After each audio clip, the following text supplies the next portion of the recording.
Hello everyone. Alright, so welcome to Dragon Memoria. This evening is supposed to be very significant for the campaign. Unfortunately, as you can see, there are a few problems with the image, and Ardrid injured herself. She is currently on her way to the hospital. She apparently broke her ankle. So, if you want to support her, if you're watching this, just go to the Twitter of our channel and give her support. Let's try to virtually sign her cast. I've asked her to send us a picture of her ankle in its cast, and let's see if we can get at least one virtual signature for it. Make her feel better for having broken such an important part of the body, especially if you want to walk anywhere. So, of course, this means she won't be joining us. As for Fisher, well, you can see that it is a still frame. However, he is there. It's just his camera that is, acting up a bit. So, this is going to be the session for tonight. And in case you're wondering what this is, well, for those returning, we don't have to tell you. It's about Dungeons and Dragons and watching people play Dungeons and Dragons. And for those who might be new, well, now you just know what it's about. And we hope that you're going to have a good show, even though you're watching at a bit of a diminished party. And a few still frames. Alright, so, last episode. The party used their last few moments inside the garden to explore this huge new city that they could now visit almost everywhere. They met a few new interesting characters, explored all corners of the garden, including the garrison, where they realized that the Wardens were very powerful creatures, just like some of the residents. No, not the residents, not like adventurers who have joined this expedition. So they finish exploring the garden. They all made their way to the tavern, where Ilitane, the garden keeper and also a warden, gave them a small speech, answered a few questions about what this place was, and pushed everyone toward this room where everyone has this recurring dream of, being inside a room filled with adventurers, and after that they enter a vault and find object unique to each of them. This is where we ended just before the speech started. Fortunately, we were hoping that everyone would be there to react to the speech, but fate seems to not like us very much.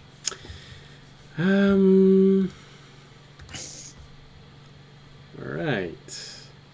Sound works. Good.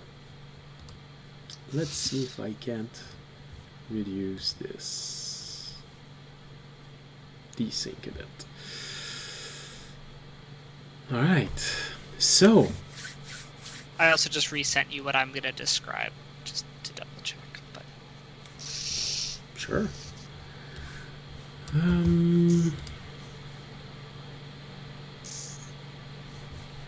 Alright. which I think is close to what I sent before. Yeah, just like this. Right. Yeah, sure. So just remember.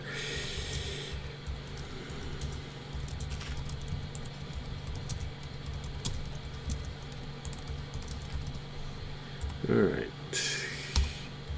So, in case there is a description of it changing, remember that. No, it wouldn't for a while. That was All right. just the base. Is just gonna be the symbol. Yeah, yeah, yeah. All right. So, you're all standing in this large room, and just to be sure, Fisher, can you say something just to make sure that you're there? Yeah, All right. I'm still here. It's the only way we can know if you're actually there when you say something. So you're all standing in this room with all of these adventurers that you have come to know, some for a few weeks, some for almost a month, but some very recently. They're all there, all around you. In this moment you have dreamt so many times in the past.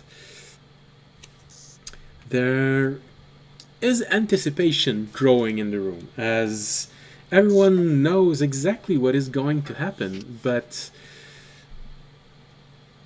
there is still an element of surprise as no one seems to have heard this speech that Ilithane is going to give.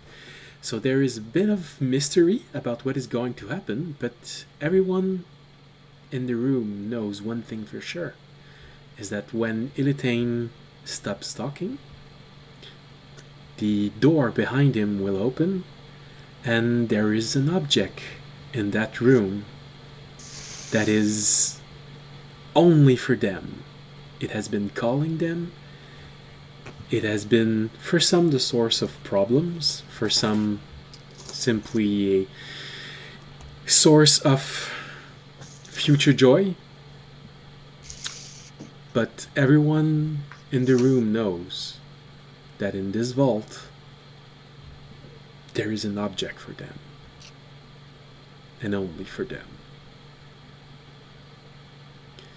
So you're all beside one another, and you see Ilithane walk in front of everyone, in front of this large round door, made again with the same brassy and gold material as everything else, as the room also is made.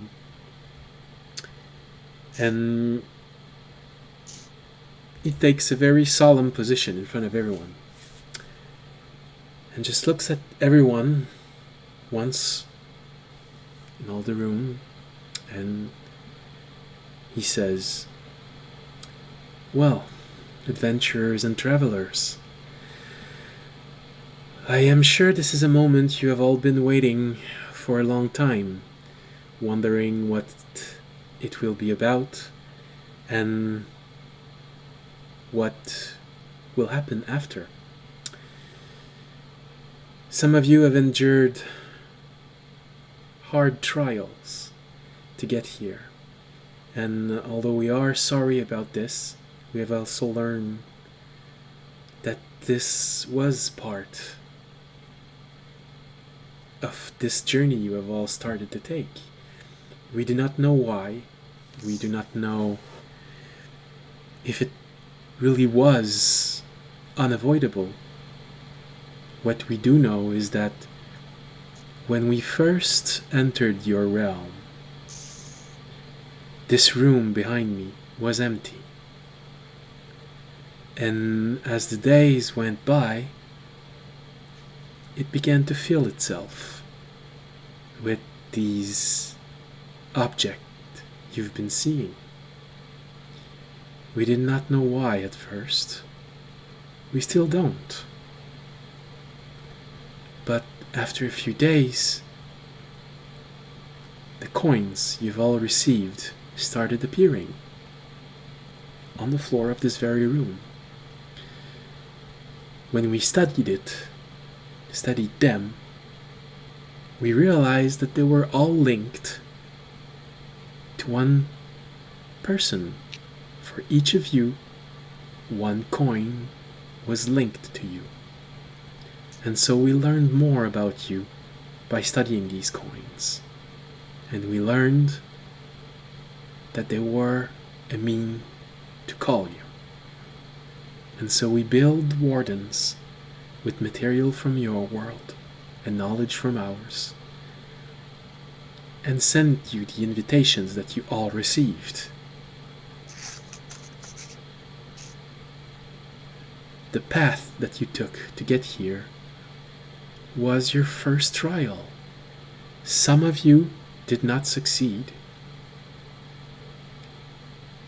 And although it is a shame and sad for some,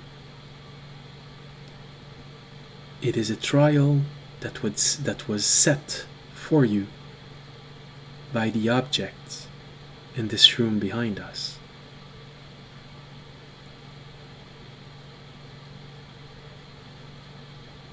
We would appreciate very much if, after receiving these objects, you decided to stay with us. Help us learn more about them, about why you, and he raises his arm, and this is when you remember raising his arm during this speech that you were never able to hear before. You also know that this means the speech is ending soon. If you can help us learn more about these, why you have all been called, why is this world calling to you? Why does it feel like you are part of something? Maybe there are more trials to come. Maybe that was the last one and you will find your answer in a few moments. We will all discover this at the same time. And so, I let you go inside and find that which has been calling you. And he lowers his arms. And as he lowers his arms, you see the huge door behind him starting to move and recede slowly inside the wall. At first, the crack is very small, but everyone seems to try and peek a bit. You can even hear some... I'm going to have to run. I don't want any one of those getting my object. Some of them are way too powerful. Why do they need object?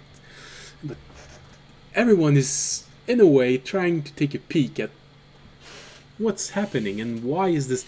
What's behind the door, even though they know. As soon as the door is open enough to let the smallest of travelers and adventurers in, you see them starting to move forward and run toward the door. A few moments later, when the door is open enough to let bigger person through, you're all let to go inside. And just like your dream, you see all of these objects everywhere. You see people starting to run in every direction, trying to remember where their dreams led them. Some of them you see just walking with resolve in a single direction, then turning around. They're listening to this instinct that they have seen inside their dream. Audience and Fisher, how do you go about finding your object?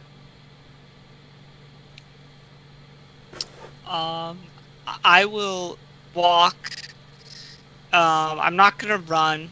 I will walk into the room, and I'm gonna kind of pause for a second as I enter, as I kind of did in my dream, kind of look around for a second, kind of feel where maybe like my object might be, and then do I get a sense of anything? Yes, you do feel something calling you, something tugging at you in a direction. For now, it's straightforward. All right, I will then kind of resolutely keep walking forward on that path. All right, Fisher, how do you go about finding your object? I would first, when everybody starts rushing in, just kind of like sit there for a moment, and then like turning back and forth, seeing everybody like push past me. And then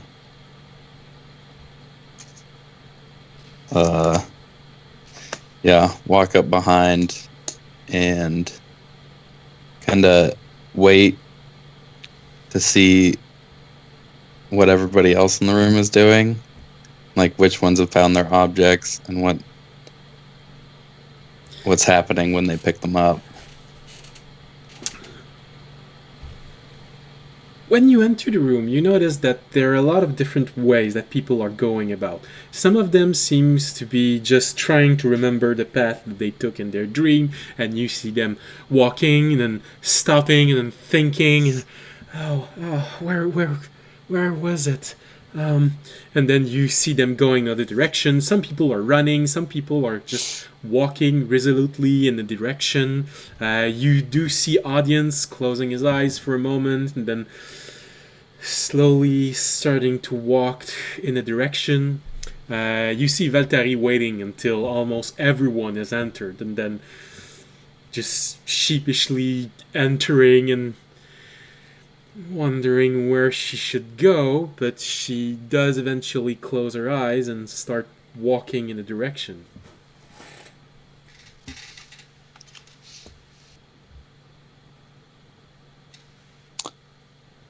I guess I'll follow suit, just try and feel for where it is. All right.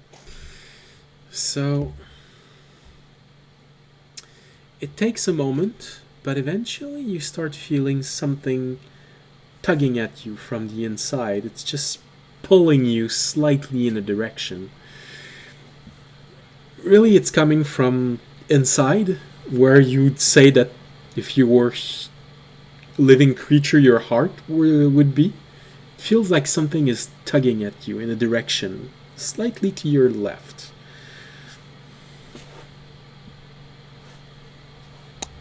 In that case, I will follow it. Alright, then you all follow this feeling that keeps pushing you in a direction. And at moments you see people that you've noticed just walk by and then disappear, some run by. Audience, at one point you see Valtteri just walking in front of you in a daze. She keeps going and she turns right and you lose sight of her. You all move forward and apparently you see Valtteri eventually stop, and you notice she is in front of a small bookshelf, and she just reaches up and takes a book, looks at it, and she just freezes there for a long moment until it's Fisher, the next one.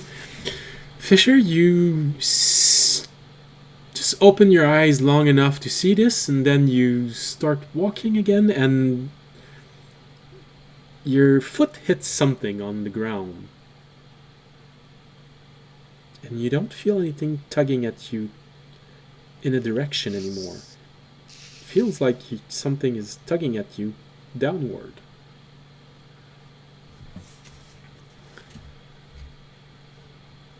I'm gonna open my eyes and look down, I guess. You see, well, if you want to describe it right now, you can. Otherwise, I'll just jump to audience and we'll all describe it when you leave the vault. You can jump. So you look down and you know that this is it. This is what you've always been seeing in your dream. It's there. It's really there. Audience, you're the last one to find your object because your object rolled a 1. So so you're the last one to find your object among the 3 of them.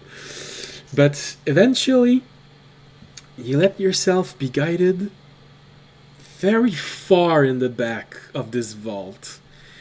You find yourself in a place surrounded with old armors, old weapons, and then you feel the feeling stop tugging you in a direction. It's a small table. There's a cloth on it, and on top of it, you see it. It's there, it's real. It's really real.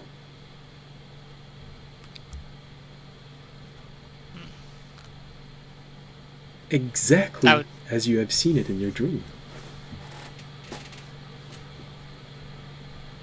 I would walk over and very carefully probably pick it up, kind of like almost half disbelieving, but like picking up gently in both my hands. It's there. It's solid.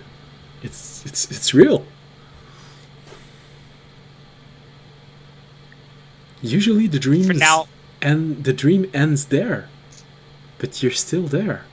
The dream did not end.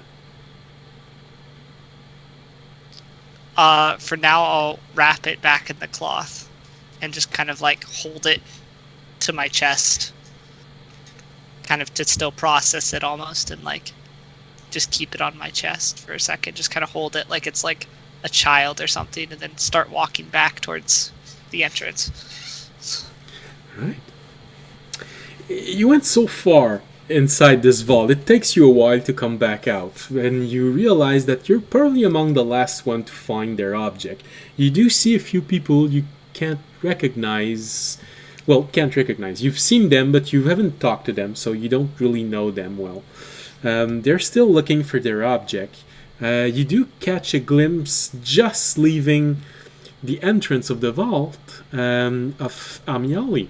She has something in her hands, but she is facing away from you. You cannot see what it is. Okay.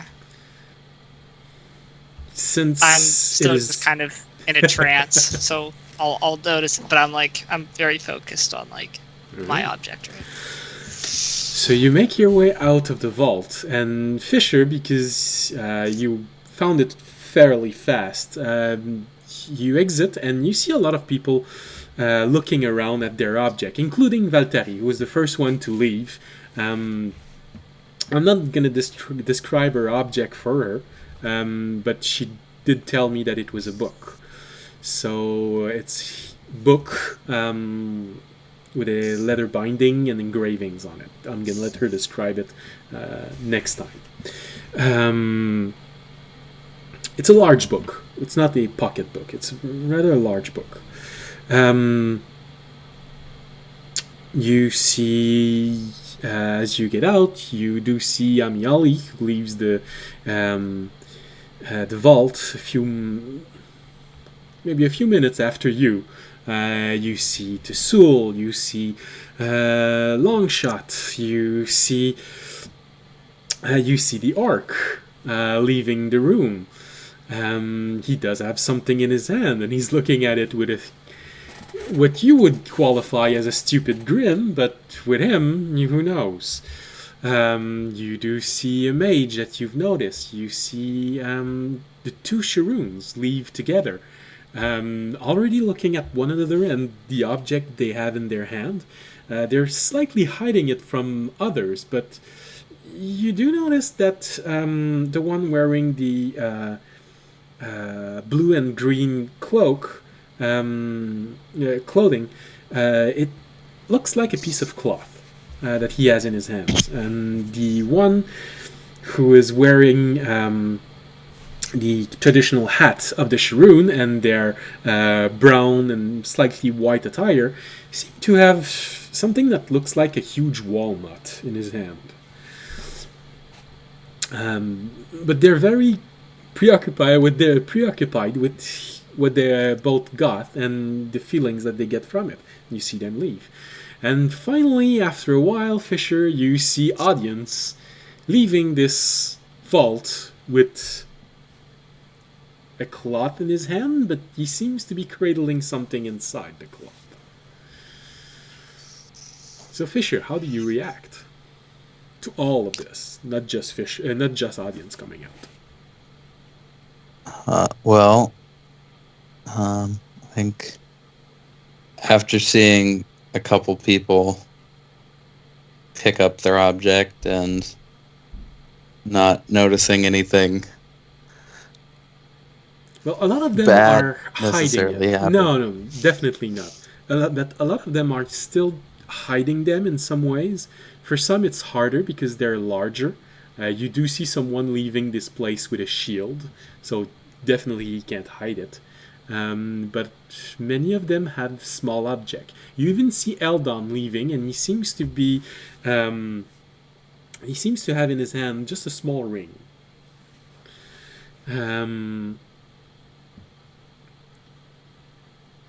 Yeah.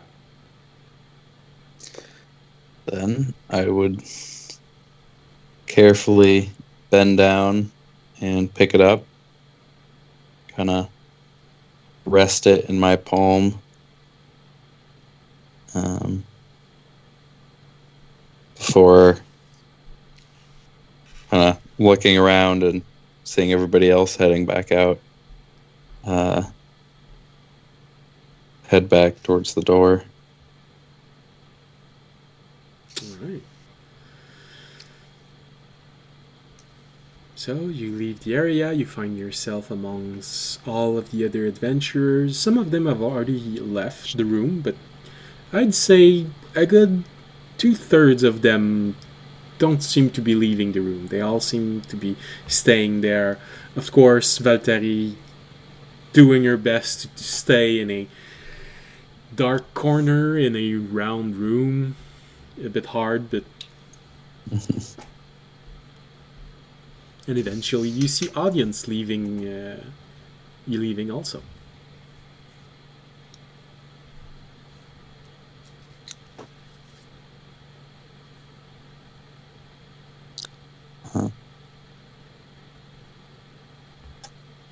I will.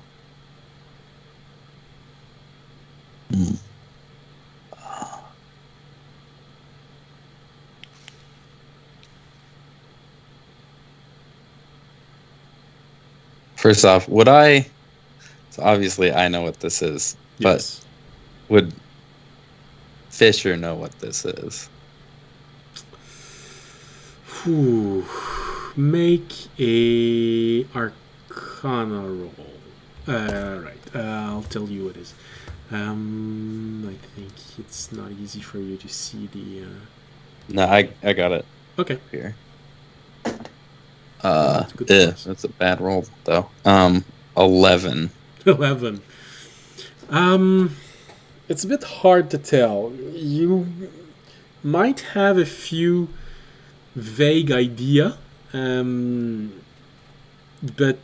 a round object, the size of a large grapefruit. It's could be a lot of things. Apple. It's closer to the size of an apple. Apple, sorry. Yeah, great. Large grapefruit would be. Yeah, That'd be huge. Yeah. Well, although right now, since we're not really in the grapefruit season. Yeah, that's No, that's right. Okay. Apple. Sorry. Okay. Then I would kind of brush some of the rust coating off of it, and then go find audience. All right. So, as you are slowly taking care of it, you do notice that there's a lot of dust also on it. Wherever it was before, it was a place that was forgotten by everyone. With rust and dust and quite a lot of it, actually. Audience, as you leave the vault, you do see Fisher caring for this round object, which looks extremely dusty, rusty, but he seems to have seen you, and he is walking toward you. All right. I will make my way over to him as well.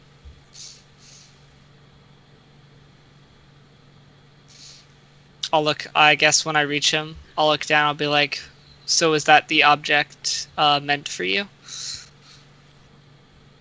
Yeah. Although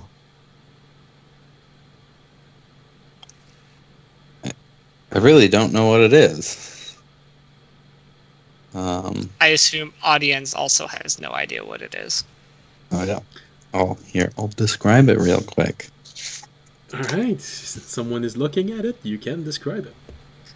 It is a small ball, perfectly round, about the size of an apple. Currently, it's covered in just kind of a, I guess, thinning, because I've been kind of trying to brush it off, layer of dark red rust. It's got ridges around it that start from a point on one side and all end at a small circle on the other side.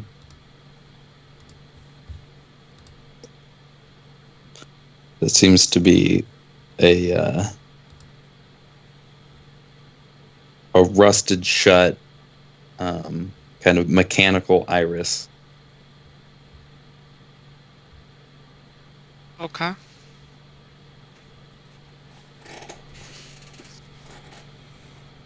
Yep, audience has no idea what it is.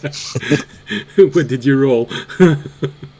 You can roll an Arcana roll if you want. I mean, okay, I'll roll. I don't think it... Yeah, I got a 5. I just assumed, even if I'd rolled well, my character I don't think would know what it is. It's a pretty metal ball. Yeah, it's a pretty metal ball. I'll kind of look a little confused. I'll look at it. I'll be like, well, I can't help you on that one. I'll look at it again. Does it do anything? I don't know, man. I've had it for like 30 seconds. Fair. I guess while we're here, I'll pull the cloth off of my item, which I will now describe, if Fisher looks over to see what I unfold. Yes. Okay.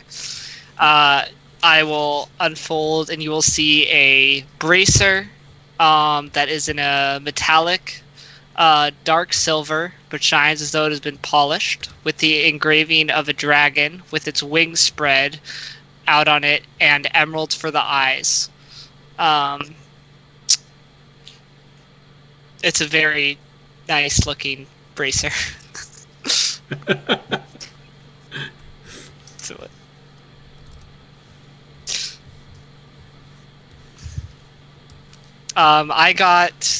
I'll see. It seems as though I got this bracer, but I feel there's more to it, but I don't know. When I picked it up, I felt something, but I can't tell what it is yet, and I haven't felt it since.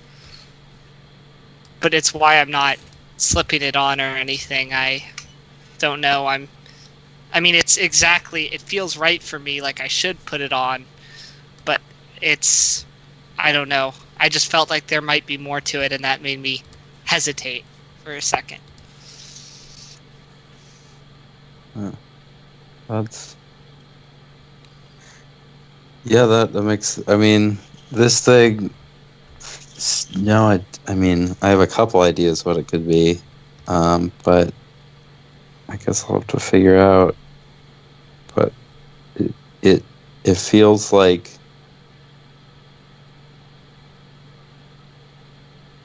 it would fill something inside of me, like a space that's been empty. And looking at its construction and its size, it would physically, and then I will kind of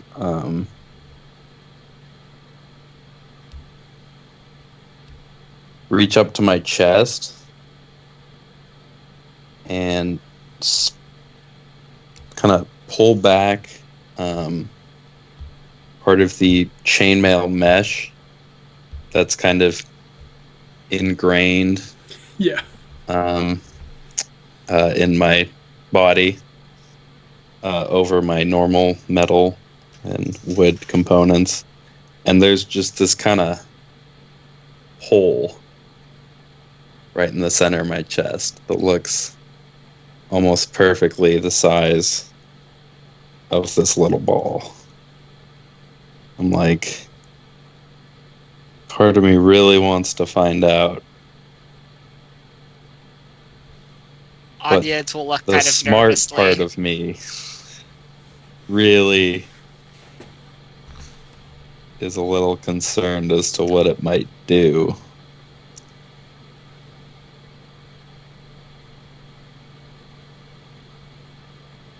Well, it brings the question, though. I mean, the construct said they don't even know how the items got there, so it's not... So even though I trust the constructs in this place, I don't exactly know what actually put the item or sent the item here, which makes me a little bit more nervous to completely just trust it off the bat. I know, right? And like, just remember what I mean, this thing looks old and forgotten almost. But with how old the construct said I am, I mean, part of me thinks there's a possibility that this was literally a part of me at some point long ago. But I don't know if I stick it in here, is it gonna bring me back to what I was at some point in my past? Well, luckily for you, there are actually being tests done right now that might help answer that question. That is a good point. I think, yeah, I think I might wait on those for...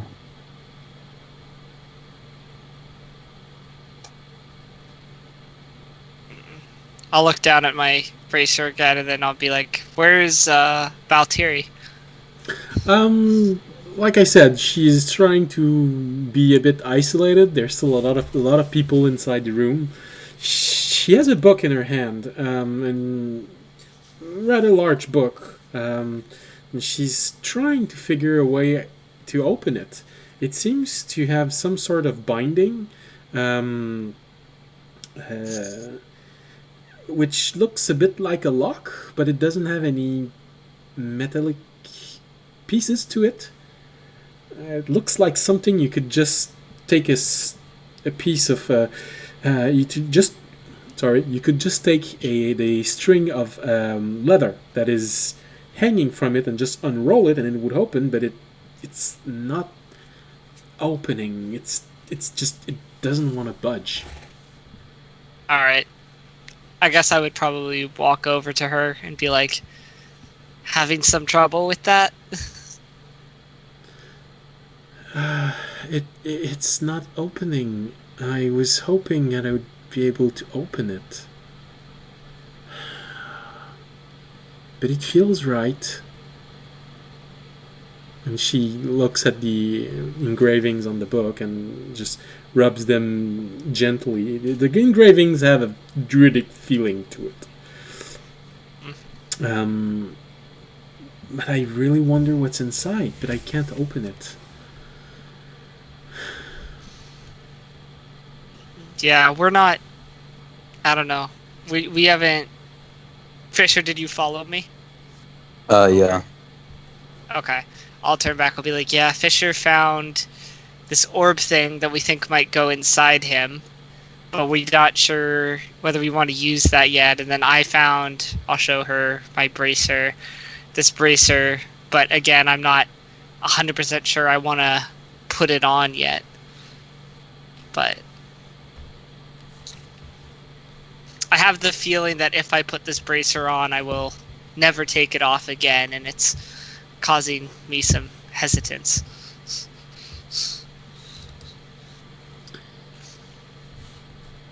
I'd say make a perception roll. Audience and Fisher. I already made one for Valtteri. Oh, okay. Ooh, 10. That's good. 18. 18. All right. Well, Fisher, you're the only one who noticed this. But in the corner of the room, you do see a mage who is just sat down and is making a few incantation on his object. You recognize it. No, you weren't there when audience talked to him. It's an elven wizard sitting. And they're not very elaborate incantations, although I don't think you know them personally. You can certainly recognize them. Well, roll an Arcana roll. Please just don't roll 1. That is another 11. Another 11. All right. Well, like I said, you haven't memorized this incantation, but you easily recognize it. He is trying to identify this object. He's ritually casting Detect Magic, then trying to identify it, then another spell, you're not sure what it is. And he does seem to look perplexed in front of this small crystal that he's watching in front of him. I'll kind of bat audience on the arm with the back of my hand and point out the wizard and be like, that actually might be a good idea. Do you turn around, audience? I do. Yes. You recognize the elf. It was the elf at the table with the red-haired cleric. It is the wizard elf Lofirais. I'll nod. You know he's not a beginner wizard. I'll nod. I'll say, I think I recognize at least the one spell, Detect Magic, he's casting, because I saw Trevor cast that constantly on everything. Yes, you would most likely be able to recognize this. Although if you really want to, you can make an intelligence roll and just hope you don't roll 1. Sure. I guess I'll roll an intelligence. No, I'm fine. I got a 12. All right. I'll say, yeah, I think he's trying to figure out if the object's safe or not. That probably wouldn't be a bad idea, but I don't have that skill myself, so we'd have to find someone willing to help us. But he seems busy right now, so perhaps we shouldn't disturb him. He also wasn't the friendliest person I talked to when I met him before. Mm-hmm. It's probably a good idea.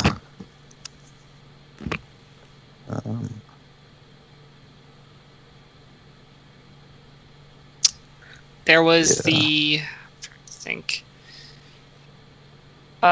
there was that dragonborn we first met when we came in. He seemed friendly. Wasn't he a wizard? It's a bit hard to tell from the clothes, but he seemed to have a style which fitted something between monk and wizard, or monk and sorcerer. Mm-hmm. I'd say, I don't know, he seemed at least like some type of spellcaster. We could try and find him. Perhaps he could help us out. He seemed friendly enough. Maybe. Well, although, I can't help but thinking about that other dream we had. It told us to be careful and not necessarily trust everybody.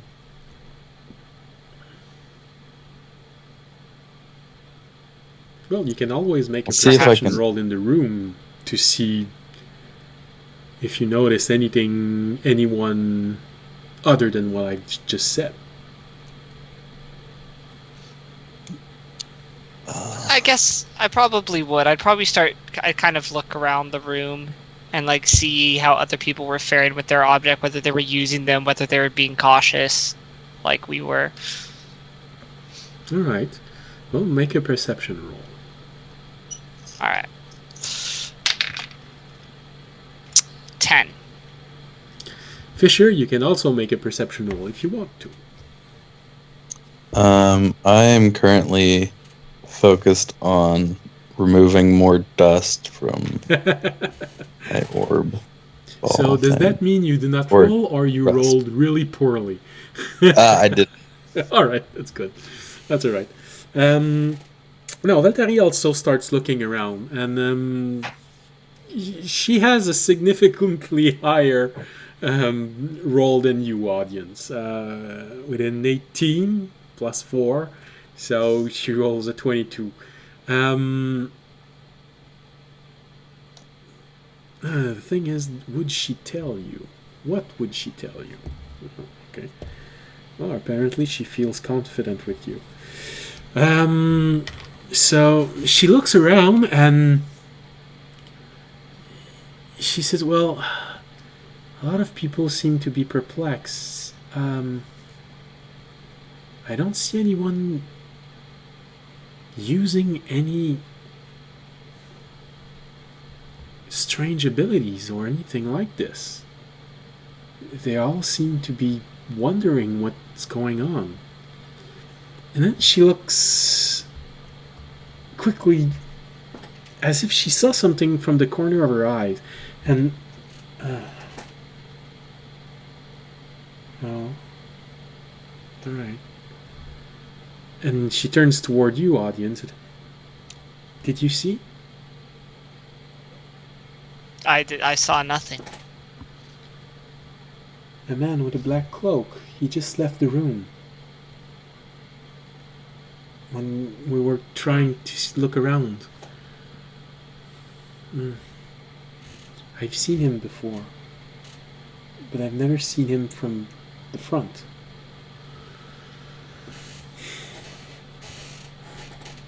What does he look? I mean, he's just another adventurer like us, right? Yes, but everyone has... No one is hiding their face except for the Wardens.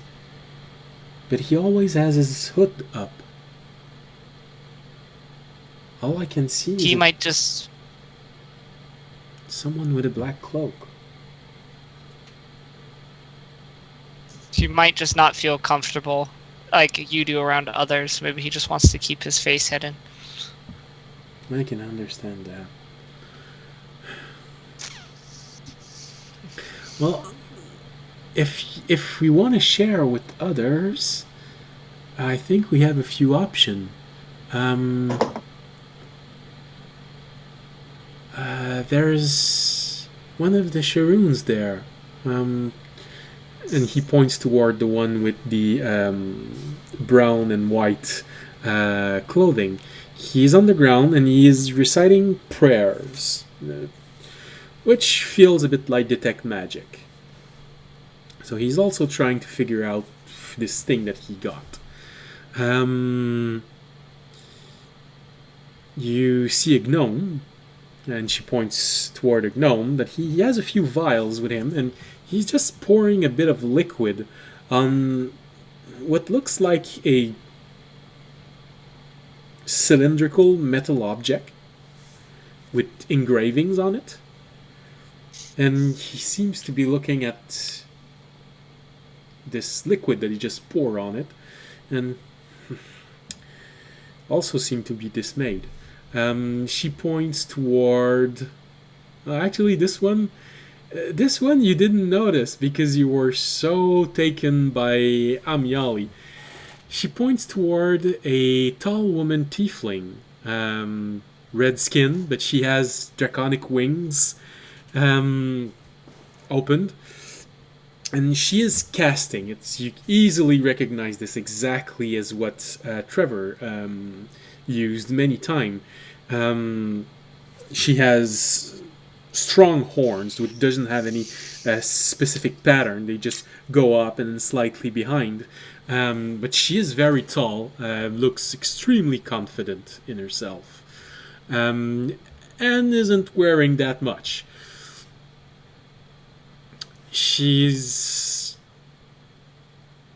very much concentrating on it, and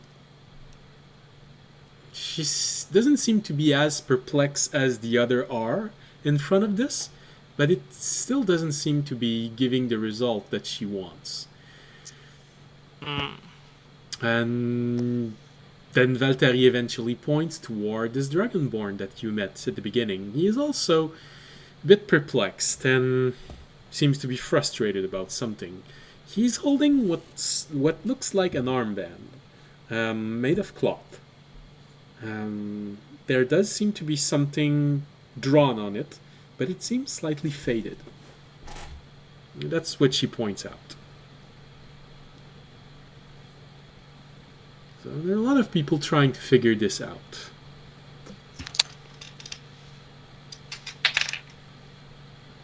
Nope. Okay. I'm not going to say what I was about to say then.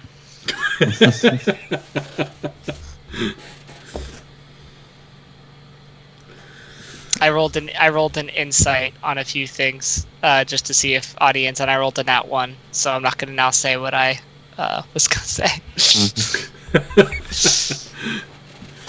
Well, audience looks around at everyone and is like, yeah, everyone's working with their objects. Good times. Fisher, you're starting to be familiar with this way that audience has to sometimes completely miss the obvious. Mm-hmm. And on a few occasions notice something that no one else is noticing. This doesn't seem to be one of those times.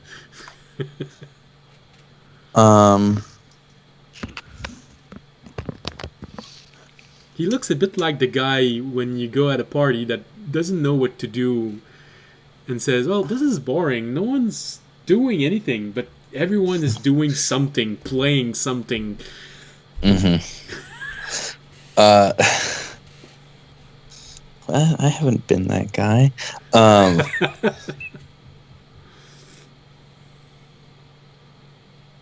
Is anybody leaving? There are a few people who left. Most of them are adventurers that you didn't talk to, so you don't really recognize who left. There are a few people that you don't see. Make a perception roll, and I'll tell you which one you know you don't see. Not 20. Oh, wow. You know. For a moment, you have this clarity of vision, and you see everyone who has left. So you notice there are currently 3 Dragonborns inside the room, and so far you've with audience, only seen 4.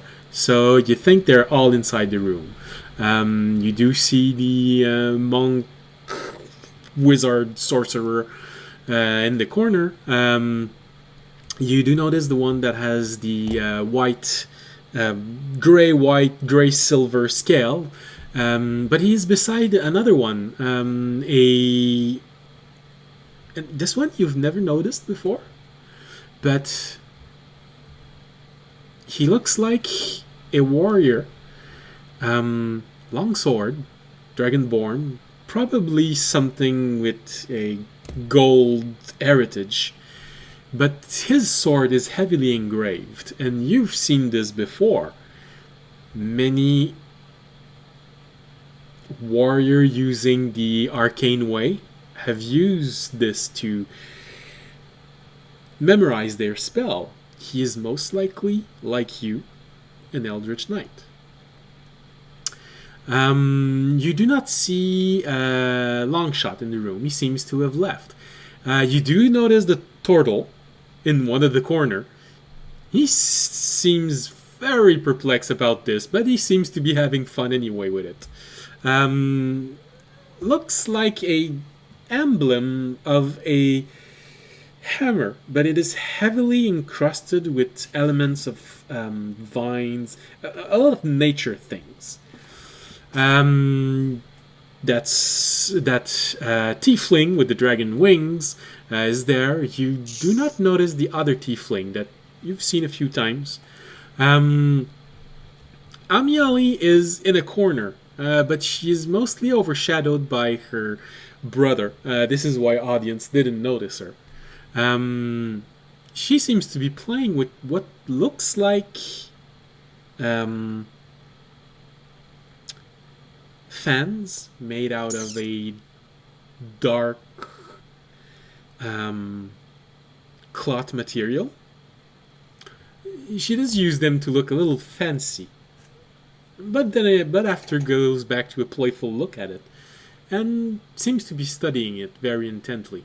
In front of her, you see her brother. You also notice this little puff of red hair moving about. She's not. It's the cleric that was that you've seen audience talk to at least once. She isn't studying her object. She's just moving about in the room and looking at everyone's object. You see two elves, a bard and the one that's studying this. You see the woman with blonde hair that was practicing her archery skills that you met briefly in the park of the Arboretum. You see two gnomes that you identify. One of them is the one that you crossed just as you were leaving, that has the cylindrical object inside his hand that was pouring liquid on it. The other one is the gnome who came with you when you entered. You only see one of the Sharoons, the one that is trying to identify his walnut thing. No dwarf, no orc. You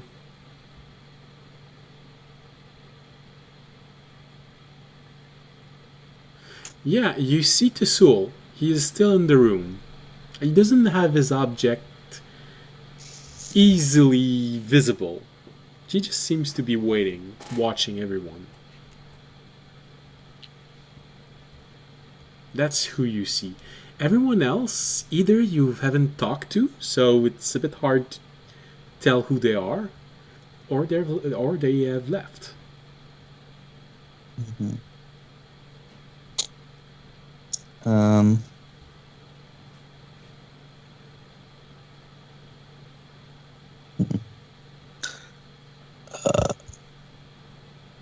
So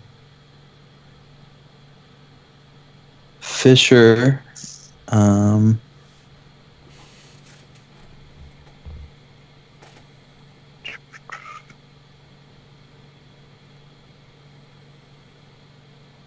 is going to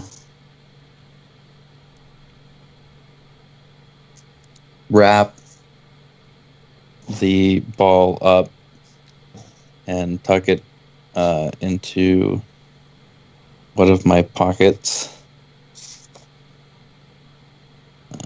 before just heading straight for the door without saying anything. All right. Because I guess. Because, Fisher, you have rolled a natural 20. As you are leaving, you notice something that you've never noticed before, and it is very hard to see. It's the Dungeon Master way of telling you if the only way you could see it is by rolling natural 20 on perception. At the base of the door that you entered, you see a small engraving. It looks like The mask of a raccoon.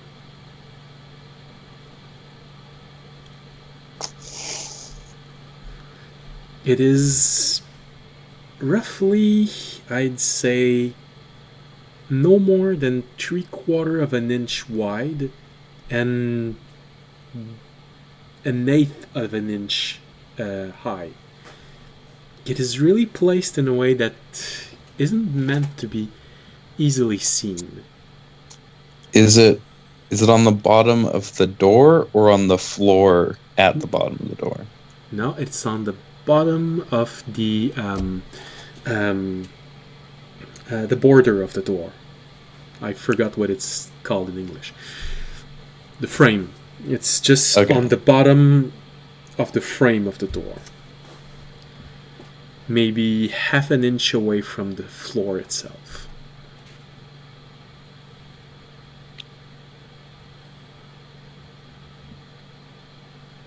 You can make... I'm going to give you a choice, and you have to tell me which one you choose. You can make religion, arcana, or history roll.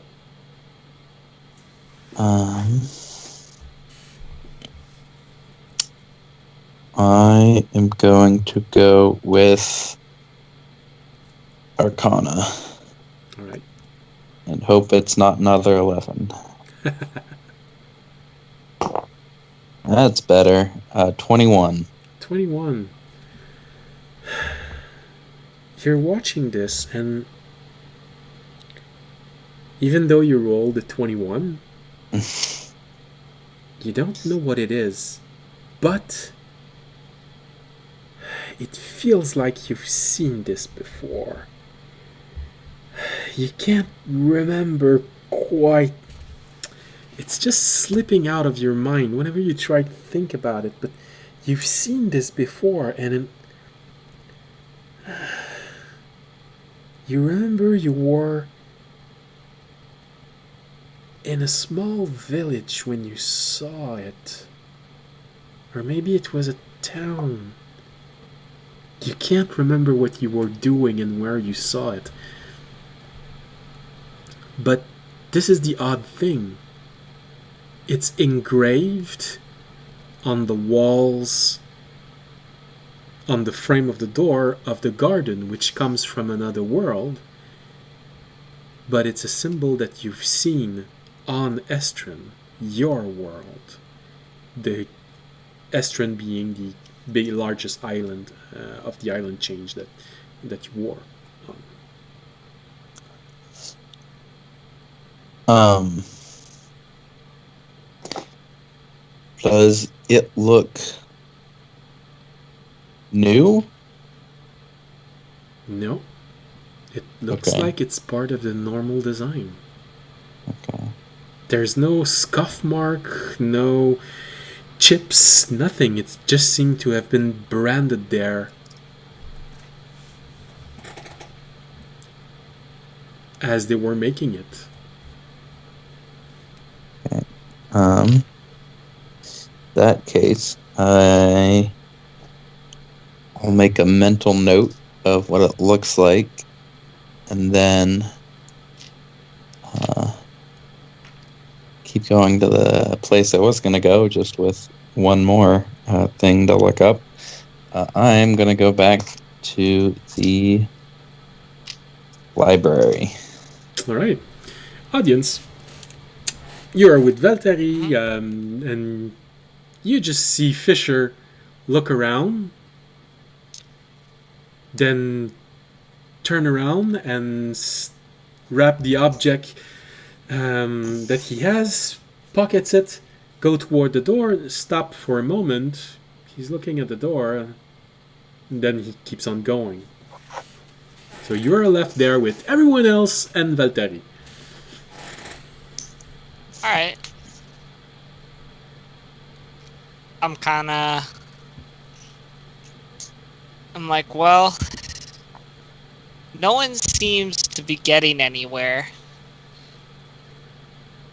As I look around, everyone seems kind of frustrated. Look down at my object. kind of shrug.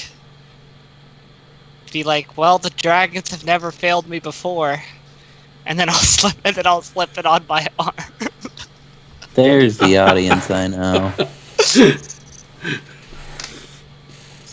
So you open it, put it on your arm, close it again. Feels good. Feels nice. Feels like they're at the right place. Which arm are you putting it on? I am putting it on my right arm. So the arm I would use to hold my sword, not the arm I would use to hold my shield. Okay. So you place it on. It feels like a good fit. A really strangely good fit, because it's an object that you just found that you don't have to adjust in any shape, way, or form. It just fits as if it was built for you. Mm-hmm. But right now, nothing else is happening. You're confident, although you're confident that if a dog would attack you, it would protect you well. But for now, that's it. I will be like, I'll turn to Valtteri. I'll be like, does it look good? Show her my.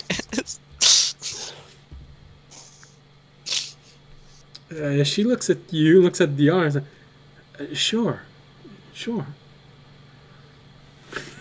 I'll give a nod. I'll be like, well, I guess that's it for now. Fisher left. I was gonna ask him about the next thing he said about whether we wanted to stay and how we would go about doing that. Or ask what the final decision was on that, but he seems to have left. I'm gonna look around for any of the constructs. Easy enough to find.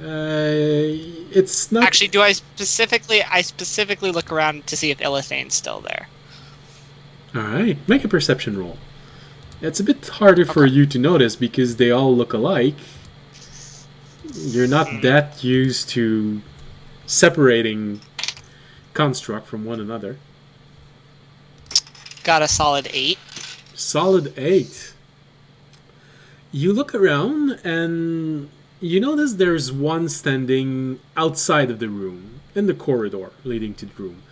You're not sure if it's Ilithane. He does seem to be standing tall and proud. All right. Maybe it's him. I guess I'll walk up to that one. All right. I'll walk up to it and I'll be like, I'll say, honestly, I can't tell you guys apart. Are you Ilithane? Well, yes, I am. Good. I'm glad I'm getting better then, it seems. I had a question. You mentioned that after we found our objects, which I might mention don't seem to be doing that much for anybody right now, which is interesting. We were going to decide whether we were going to be part of this expedition or not. Like, how do we go about that? Or is there going to be another, like, speech or gathering? Or do we just let you know? What happens? All of these options are very good. If you already know your answer, I will take it, of course. Otherwise, we were just waiting for everyone to finish whatever they were doing. At one point, everyone will want to leave, so they will most likely ask us how to leave. We were going to talk to everyone inside the tavern, most likely tonight. But if you already have your answer, you can give it to me right away. I will wait at least to. I mean, Fisher said. No, I will wait. I will wait till tonight. I pretty much know my answer, and I'll let you know it'll probably be yes, but I guess I'll wait till tonight to confirm it with my group. Very well, very well. And tell me about the object you have. Ah, yes. I'll show him the bracer. It's a great-looking bracer. When I initially picked it up, I felt like it was more. There was something more about it, but it doesn't. It now just seems to be, very solid piece. I'd say one of the most finely well-made piece of armor I've ever seen, but just a very well-made, bracer. Very interesting. Would you allow me? And he just points toward the bracer, not pointed to so that you can give it, just waiting to see if you will let him touch it. Oh, yeah, I'll hold out my arm. Alright. Takes your arm gently. You see him place his arm above, his hand above your arm, and just seems to be sliding it toward your wrist slowly. Very interesting. He reaches in his robe, takes out a small globe. Seems to be made of glass or some sort of crystal, but it's a small orb. And just hovers it above. He takes the arm from under his hand from under your arm, and just slides it a few times on the orb, then place it again on top of it. And after a moment, he looks at the orbs. I guess it will simply take a little bit of time for it to adjust to you.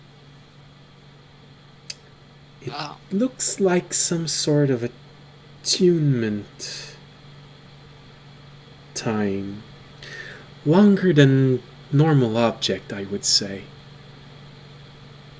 Maybe it just needs time to adjust to your own specific energy. Would I know what attunement is? Yeah. Okay. You're still a paladin. You've heard about this. I'd say you really would have to roll the double one so that you would not know what attunement is, because I'm letting you roll with advantage. Yeah, I know what attunement is. Okay, I'll nod. So perhaps that's why everyone's being perplexed by their objects. Most likely. I'll just shout back into the room. Apparently it has something to do with attunement. See if then I'll wave out. I won't really see if anyone. I'll just shout that back into the room. You just hear vaguely one or two person in the room say, "Well, yes, of course. I was just about to say the same thing. Thank you for saying the obvious, mister. If you want, you can make an insight roll on that to see if you recognize that person was just embarrassingly trying to hide his failure or not." I'll roll. I guess. I don't. Yeah, I don't know. I rolled a 4. I'm just like, yeah. We're all learning. All right. I'll turn to real estate. I'll be like, thank you. That was helpful, and I guess I'll see you tonight. Turn back to Valtteri. Is there anywhere you want to go or do? Have you decided whether you want to join or you definitely want to join this expedition?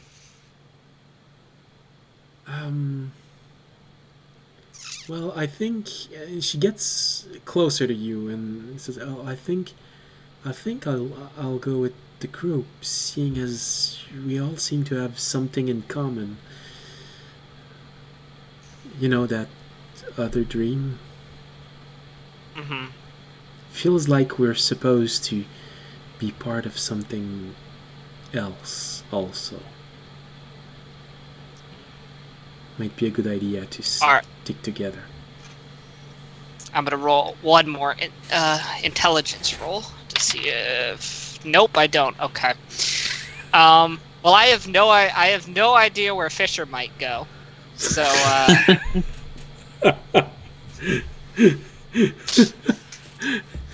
And unfortunately, I So- just rolled for Valtteri, and she rolled a natural 1, so she doesn't know either. No, I don't know either. I wish he would have told us before he left, but it's fine, I guess. Huh.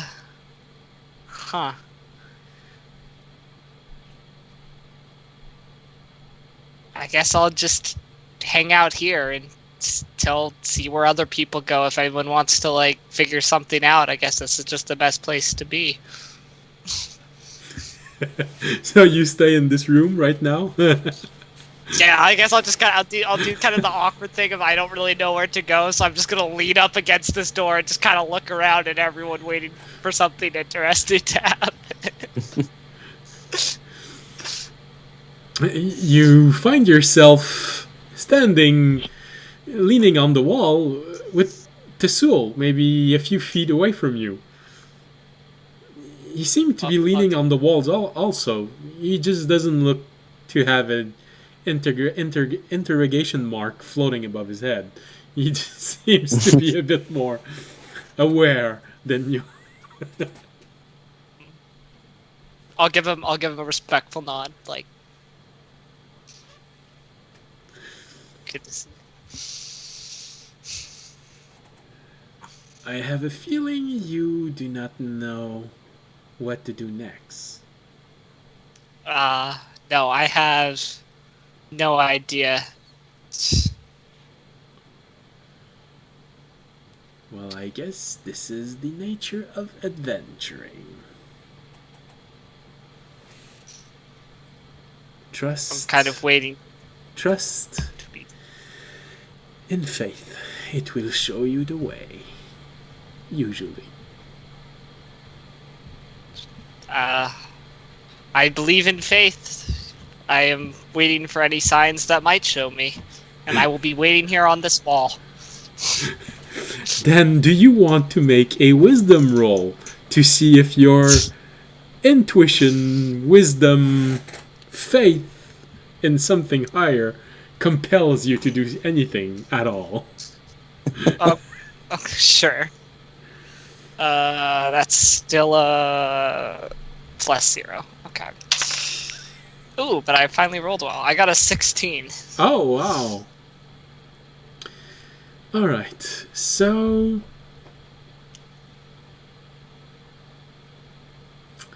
roll the 16.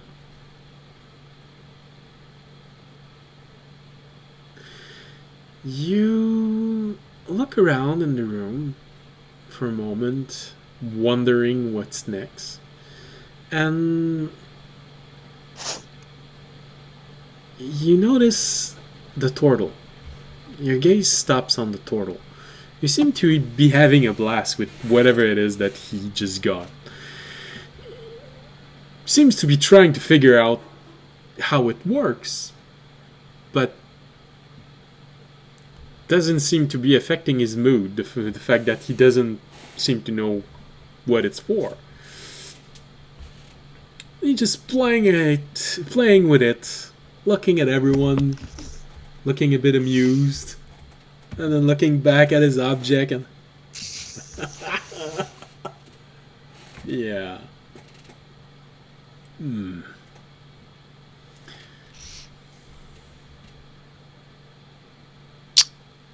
He seems Do to I be feel the like any only slight one. draw? Well, So you do I know feel that- like a slight draw to go?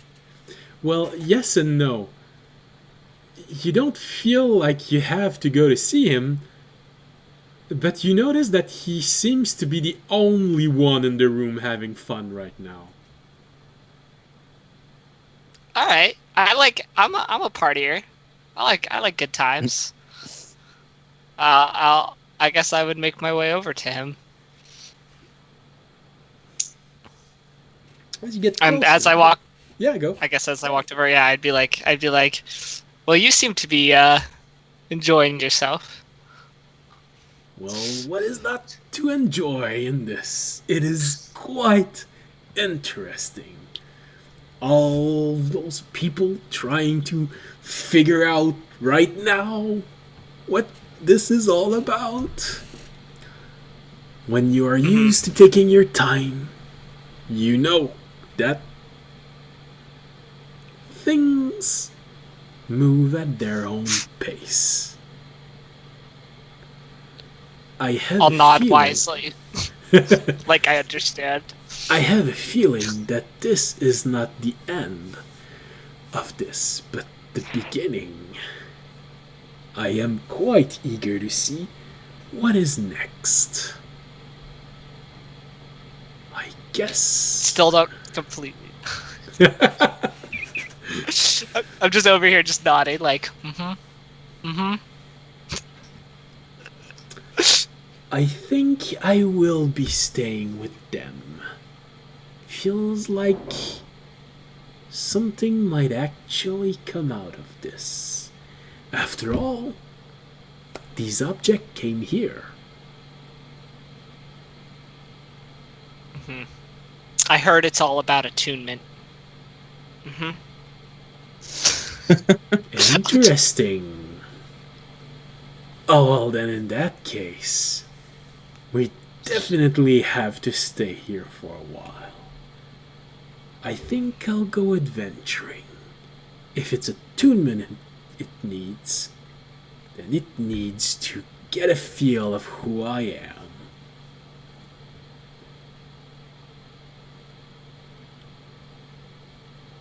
I see. So you think the object needs to know us? Well, attunement usually happens fairly fast, and I've seen a lot of people in this room trying to figure this out, trying to meditate, and nothing seems to happen. So it's probably a process that is a bit more involved than a regular attunement. So I think you need to do something a bit more involved than just sitting around doing nothing. Wouldn't you say? I understand completely. And you'll see me walk away from him, go to the corner, sit down, put my amulet up to my mouth, and be like, "Let me tell you my life story." Brilliant. We can cut away from it. Sure. We can cut away as audience start talking to his armlet and the turtle just starts laughing. Fisher, you are well on your way toward the libraries, I think. Yeah. You don't cross paths with a lot of people. Most of them seems to still be inside the room. You do cross a few adventurers who seem to already have lost interest in their object. You don't see anything new about them. They either just went to their quarters and left it there, or they pocketed it and they're not thinking about it. You even hear a few ones say, "Well, this is a big disappointment. Well, I think I'll go back home."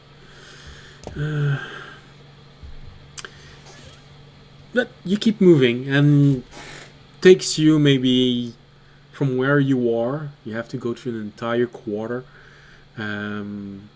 so maybe half an hour to get to the libraries. Okay. So you get there. A lot of people are working, and apparently you're not the only one who had this idea. You do see a cleric that you've identified as the cleric that you talked to when you arrived here. He's apparently in the process of monopolizing one of the Warden in trying to identify this. Apparently he didn't even stay in the room, he just left and went straight there.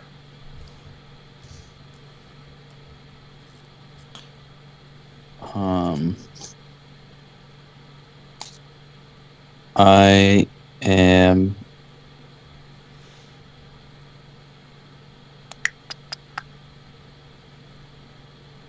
I'm just gonna start looking for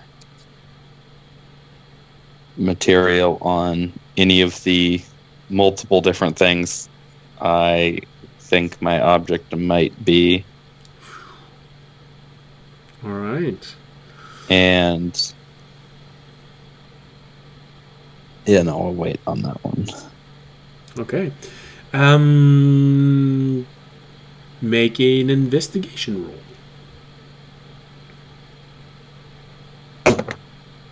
Ooh.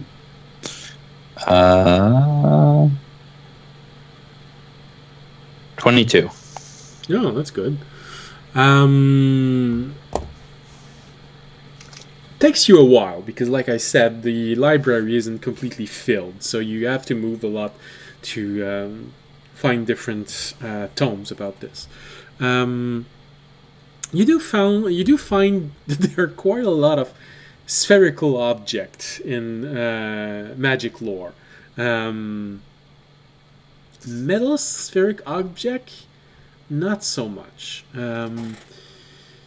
You do find a lot of literature on magical beads. You find the shape, the round shape, is often used because it is a good containment of power.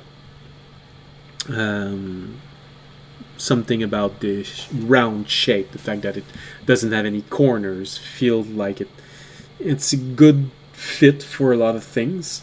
Of course, the iris, the rusted shut iris on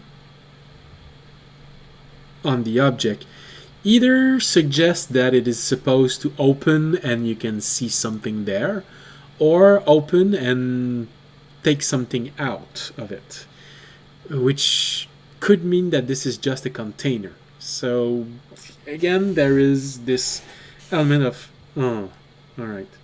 You do find several magical objects. One that you can just throw, and the sphere, will expand, and if it engulfs anything, it will just eat it.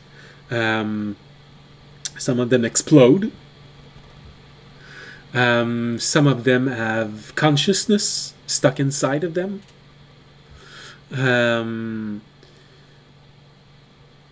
Among the things that could possibly follow the lines of what you think this could be by looking at object that could fit inside of you. Well, you do notice quite easily that there are a few objects specific to that. Probably the one that attracts the most your attention, both because it is full of promise and maybe something that is a bit interesting to you personally, is a docent. You've never seen one, and this is definitely one of the first time that you read about those. But stuck inside it is supposed to be a consciousness. Sometimes it's made, sometimes it's placed there. There are a lot of different techniques actually described to build one. One thing that you do notice about the docent is that not a lot of people seem to know where they come from. You find something about the first docent being found on a shipwreck.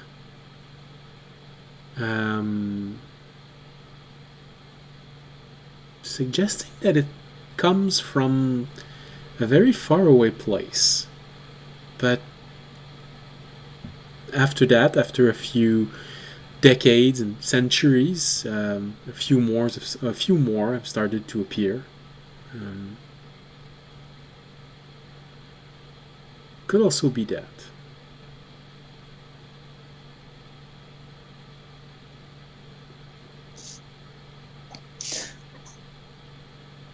Okay. Well then, With a 22, thinking. it doesn't take you that long to find all of this, and because it's a 22, you Uh-huh.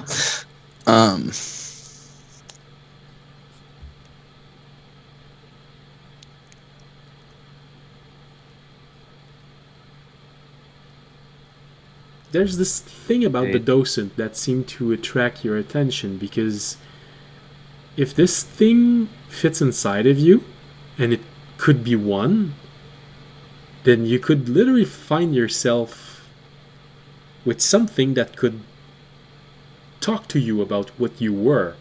And that's an idea that you sort of like. Yeah, no, it is.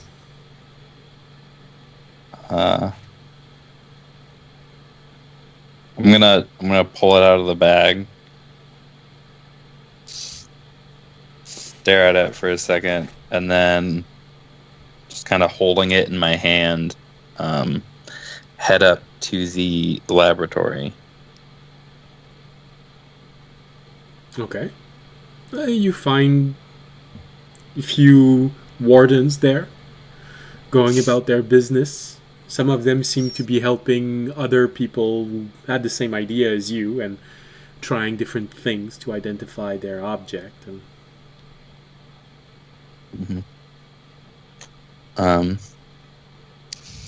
Then can I find one of the ones that I've talked to before? yes. Make a perception roll because you're a construct. I'll give you advantage because you're sort of used to looking at for others what looks like all the same thing. For you, it's sort of your race. So Yeah. 11. 11. While you do notice the differences in the way they walk, talk, and you don't recognize anyone you have talked to before. Then I'll just approach one that seems least busy at the moment. Welcome. Excuse me. I'm the construct that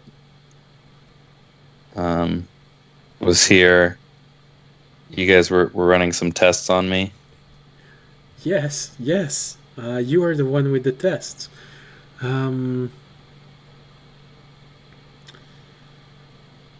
Alright, yes. I guess you want to have the results. Hold on.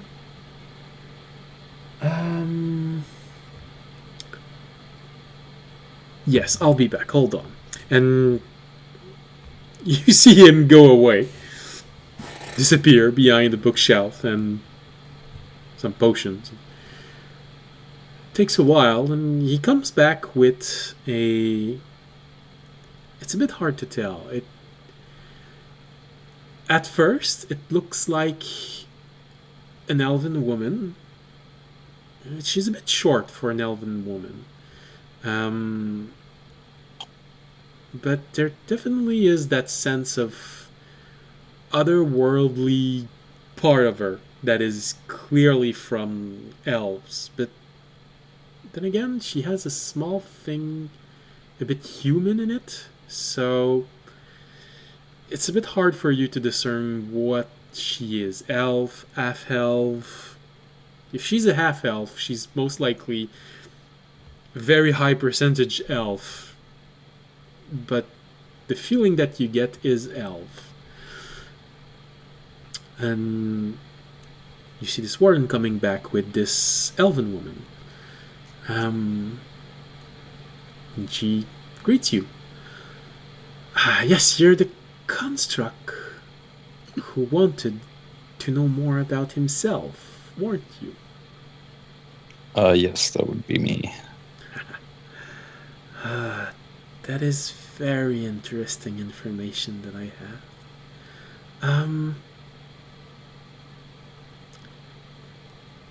Come, sit. And she points at a table. So, what have you been told so far?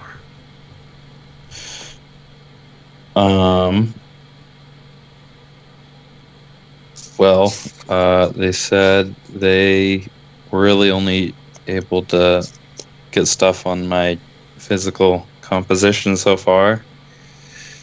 They said overall I was made around 3,000 years ago. Yes. Said my leg was recently reconstructed, and they said I've received a lot of damage over the last couple of years.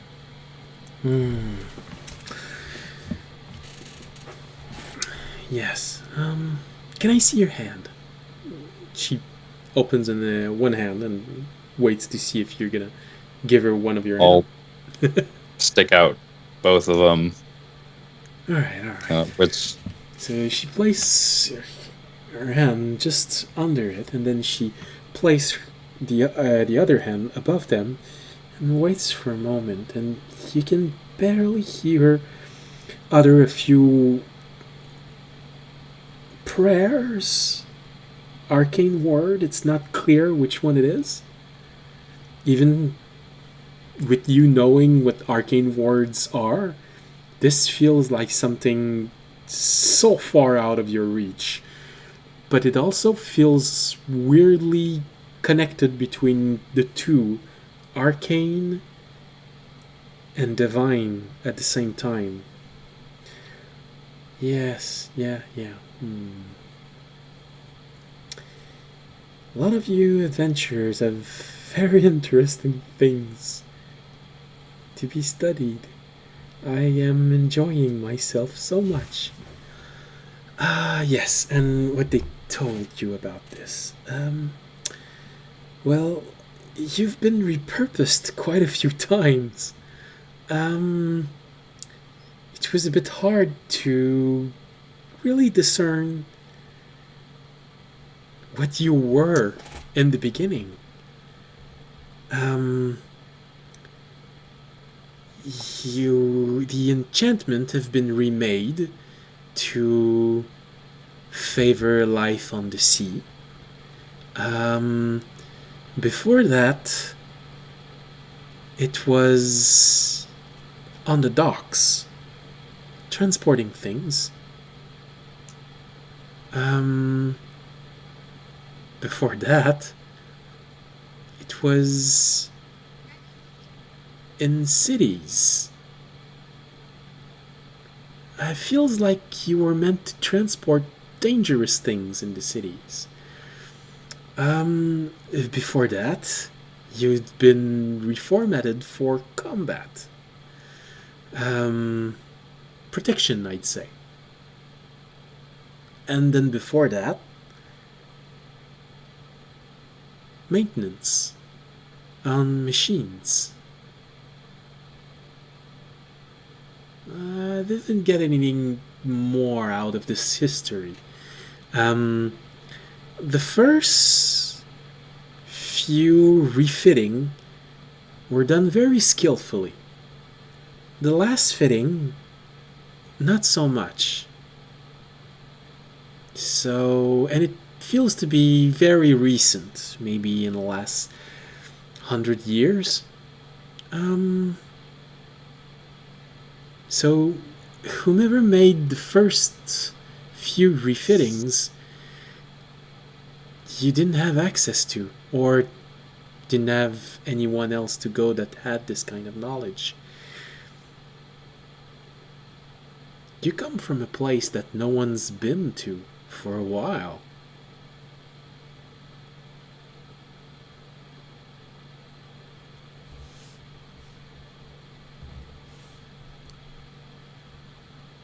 She waits to see if you react to this.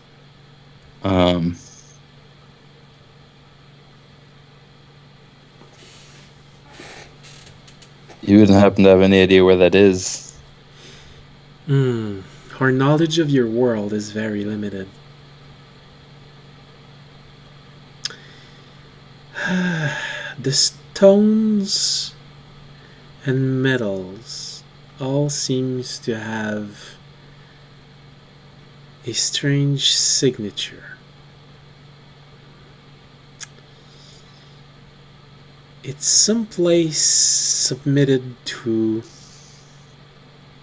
a lot of arcane energy.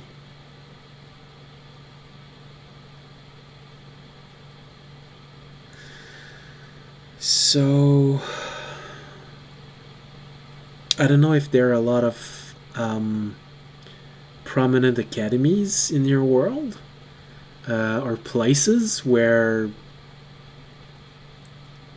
arcane energy naturally manifests.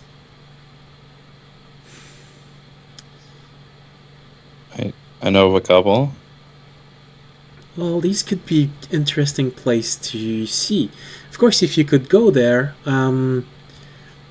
if you decide to stay with us, we could give you tools to at least take readings from those places. There's also nothing like research. Ideally, if you could find someone else like you, this could give us a second, well, the equivalent of a second opinion.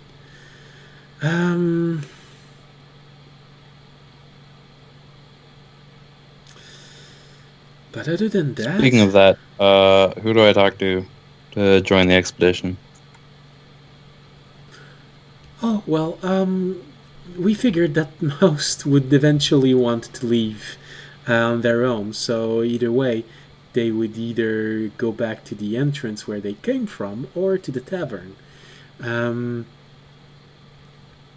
There's going to be something said tonight at the tavern, but if you already know your answer, I can surely take it to one of the wardens. They will already make the necessary preparation, make your quarter permanent. Yeah, that would be appreciated. Very well. I will tell one of them. They will surely like that another construct decided to stay here. It is actually a very exciting that at least one of you from your world could come and then also decided to stay. It is a very unique perspective. It's nice to be wanted somewhere. Oh, you didn't think we were just going to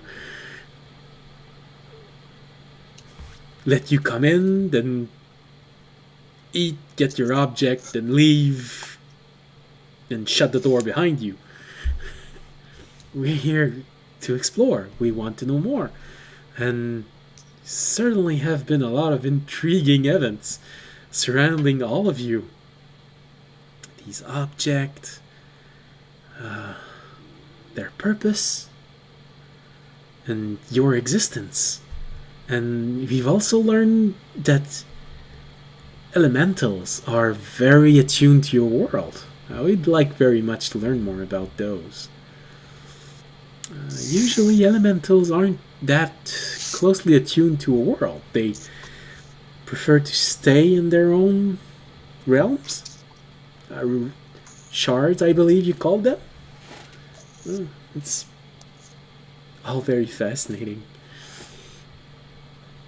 I'm one of the students of the garden, if you couldn't tell.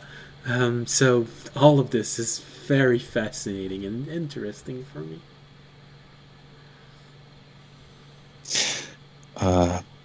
Well, yeah. Same. What's your name?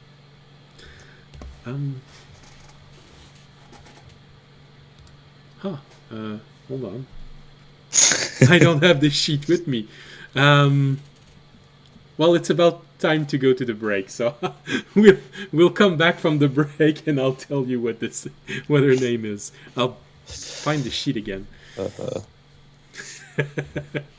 All right, so we're gonna go to the break. Try and make it as 10 minutes exactly as possible. So, and I'll have the name when I come back. Bye, see you in 10 minutes.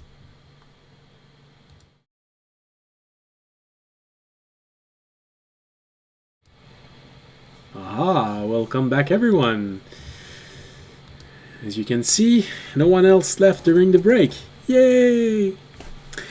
And I was able to go find my backup information for the characters that you can find in the garden.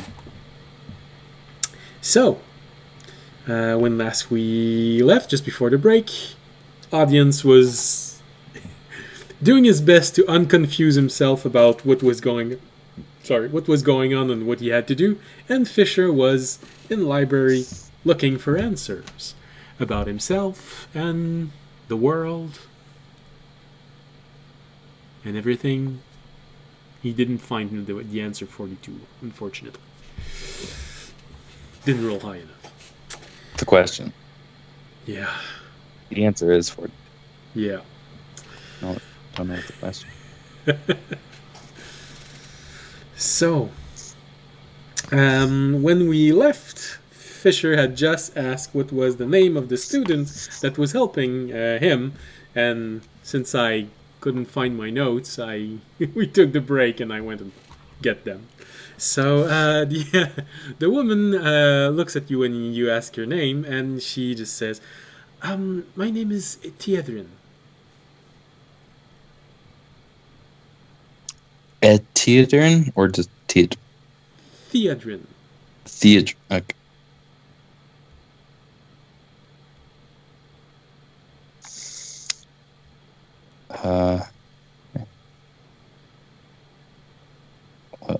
Well, thanks. I'll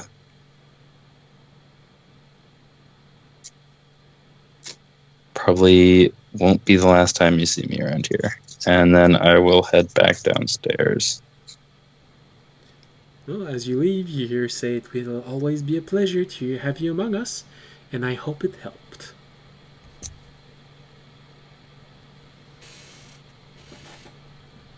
So you go. Yes? I was gonna say... I'll wait for that. Yeah, I'll head back to the... where everybody else is. Alright, so, audience, in all of that time, because Fisher was probably gone around an hour in total, maybe an hour and a quarter for the time to get back to the tavern, do you just keep loitering around in the room, or do you also go to the tavern? Well, I was telling my object that my life story. Yes. So I don't know how long that would take. Well, I think you're only 16 years old, so it's not that long, and you're a dragonborn, so there's a little bit of repetitiveness in the story that you tell. Yeah, how detailed are you going? How long is how long do you get sidetracked when you start talking about girls that you've met? Well, probably not the longest. I was gonna say I probably go into like my whole faith more and things like that. All right. Well, you talk, and it's hard to get a read on this object. Maybe it's listening, maybe it's not listening. You do have a feeling that it might be an ongoing process. Now the object knows the book of your life, but what about the actions of your life? It's interesting to know how someone thinks, but what happens when the time comes to put these things in action? Mm-hmm. And so far, you have been someone of action also, so you sort of get Which I've let it know. Yeah. So, yeah, and you sort of get the feeling that, yeah, all right, well, roll, straight intuition. Wisdom, sorry. Intuition. Wisdom. Okay. 5. 5. Well, it's hard to read. You look at it.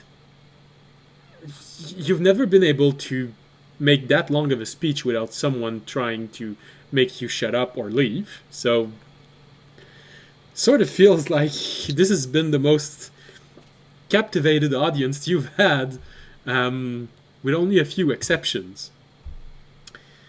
But now, being yourself, it sort of feels like now you have to show. You've told, now Okay. you have to show. All right.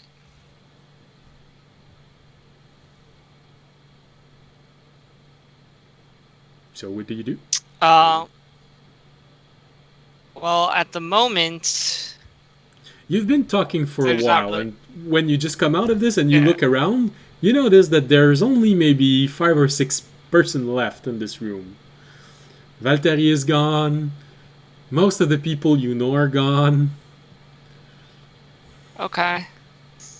I'll probably be like, well, when I go, I'll probably say like last thing. I'll be like, well, when I go back out, I'll be able to show you some of these things I've been talking about, and then I will assume, without really knowing where else to go, I'll probably start heading over towards the tavern where I knew that we were supposed to like meet tonight.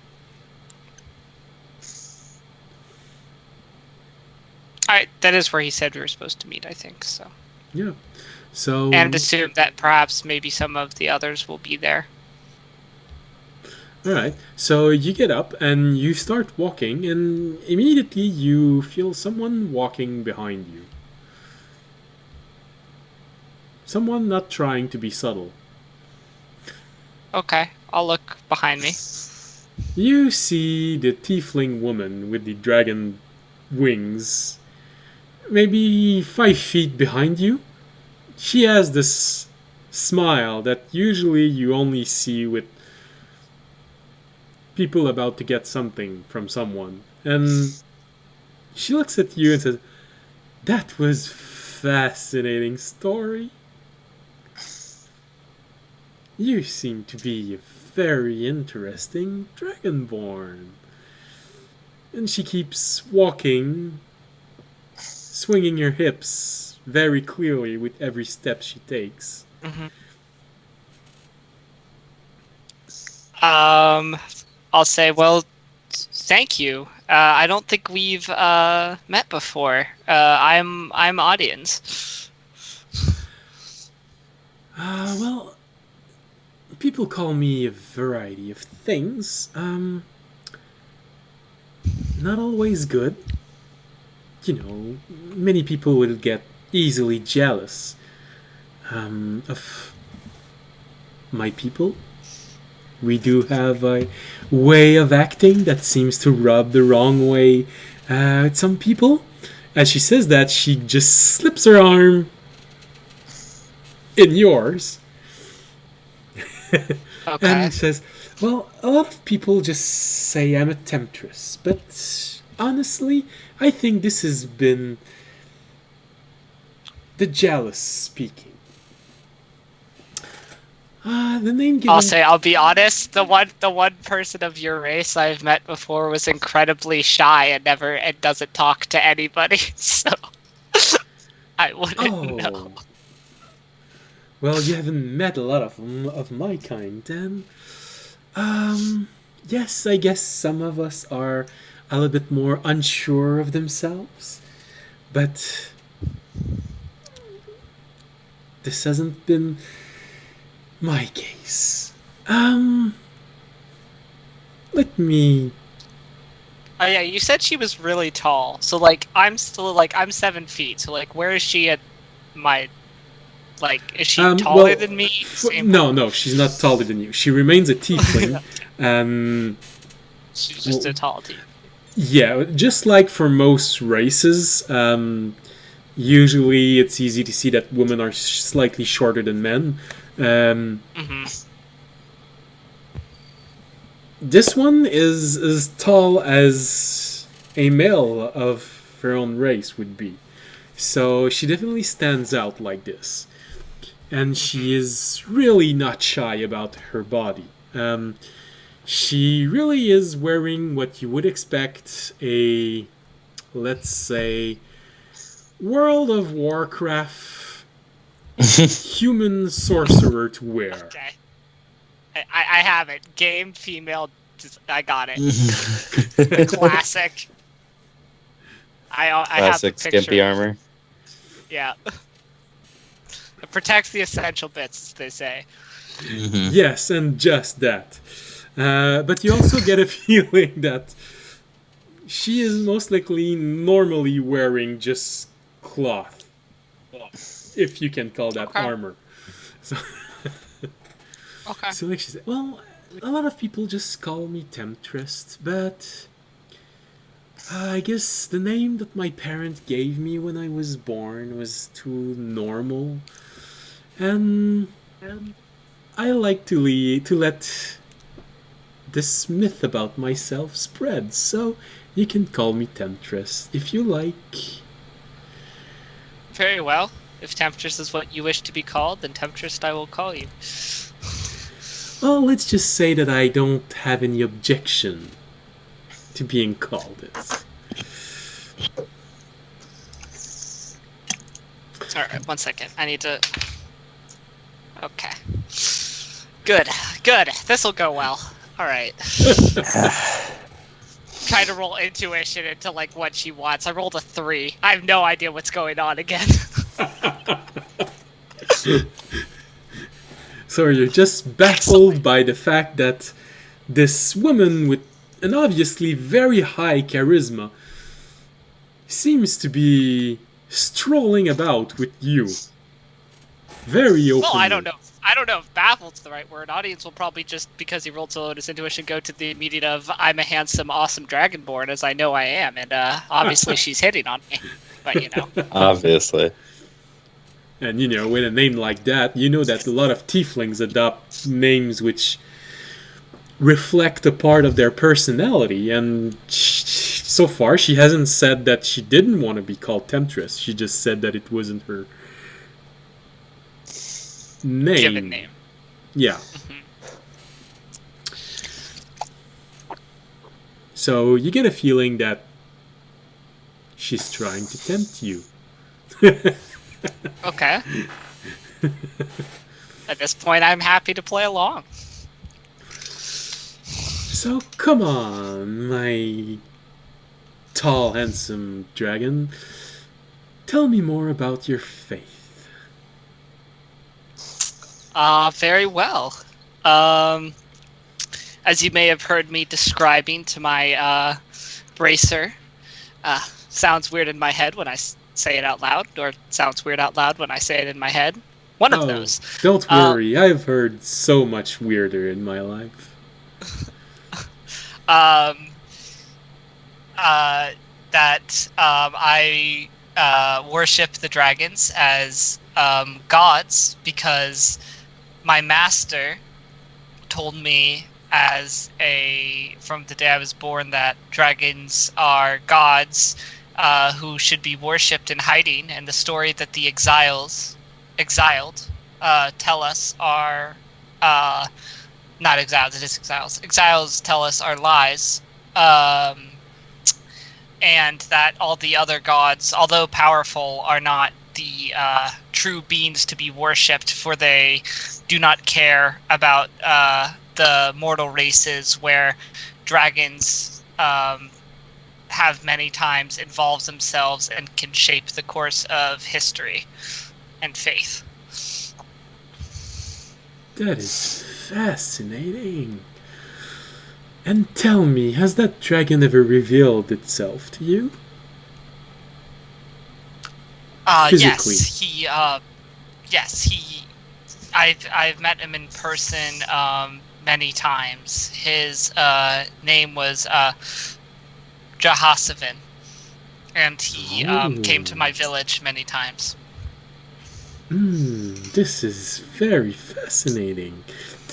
And tell me, what does this godly being look like?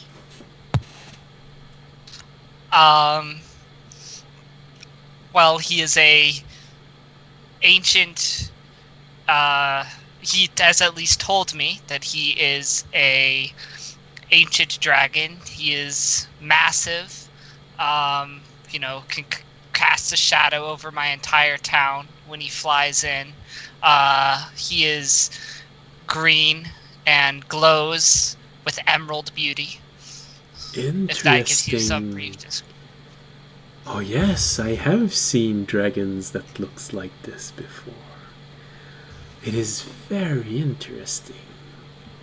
As you might have noticed, I do also share a little bit of the ancestry of dragons, and she gestured with one hand toward the wings that she has. Very impressive indeed. Although my ancestry is a bit far more removed than some would be, it is still present enough for me to be able to draw strength and power from it.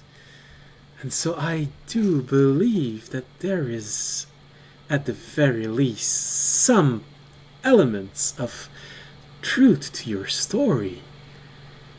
This does feel like something that I need to explore further. Audience, right, becomes deeply excited. Perhaps he has finally found a true believer in his faith. You will absolutely have to tell me more. Maybe in private sometime? Of course, anytime. Anything you wish to know. I'm incredibly excited to finally find someone who does not simply dismiss my teachings and claims. Although in a few towns I could get what would be called, although I hate to call them this, more common folk to follow my teachings. And of course everyone who does is a benefit to the faith. I have yet to find anyone of any, I'd say, potential, as I look at her, who has agreed with my teachings at all. Well, make an intelligence roll. Okay. That won't go well. You never know. I got a 7. 7. Alright. I'd say, as you say this, that you never found anyone that is this willing to adopt your philosophy and be good followers. She just, really? Are you sure? You seem like such a charismatic person. And you do hear this little voice from very far back in your head. I am Dragon. I am charismatic. I'm a beast. I say, well, thank you. I do my best, but they're not all those are, even with my great speeches, are willing to listen. But of course, there's a reason that my God chose me to be the one to spread his faith, I mean, I'll pause, I'll kind of look at me, but I'll be like, Oh, absolutely. You look like you have such a strong resolve. Of course. Naturally deepening my voice. Authoritative. Well, this was so interesting. We are almost at the tavern. I would imagine you would like to go back to your friends and maybe that monk that you've been so taken with recently. But if you ever want to talk more about the dragons, please, and someone, don't hesitate and come and find me. Of course, I will keep that in mind. And you must have many important people who you are friends with as well. I'll give her a smile that you will go and speak to. Oh, absolutely, I will. See you. And she does just this. See you. And slowly leaves, swinging her hips as she leaves, with her tail swinging. One also. second, I'm adding to my harem notes. One that you might actually have a chance with. Well, more one who might actually help me spread my religion. It's important to have followers in your harem. I need a high priestess. I don't have a high priestess yet.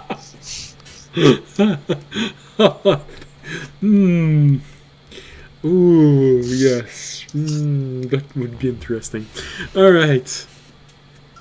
So, Fisher, you get back to the tavern, and just as you see audience entering the other side with this... how can we qualify here? Sultry tiefling? Just waving audience goodbye and going about her own business? Yeah.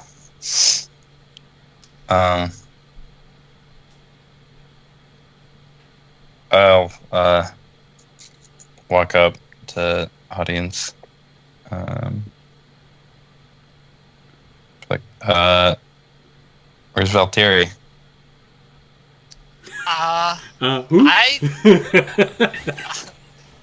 I honestly don't know. I was in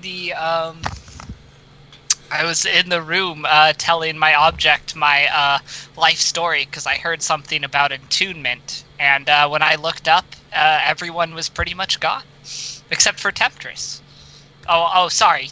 Temptress was the tiefling I walked in with. I don't know if you two have met. No, but I have noticed her. She is very interested in the dragons, and in fact actually believes some of my teachings. Really? Fisher, I'd Yes. say make an intelligence roll. 13. 13. Well, you do know that a lot of tieflings adopt a name which at least reflects one aspect of their personality. Sometimes they have more than one names, but... And he just... Well, you get the picture. Mm-hmm. She is Temptress.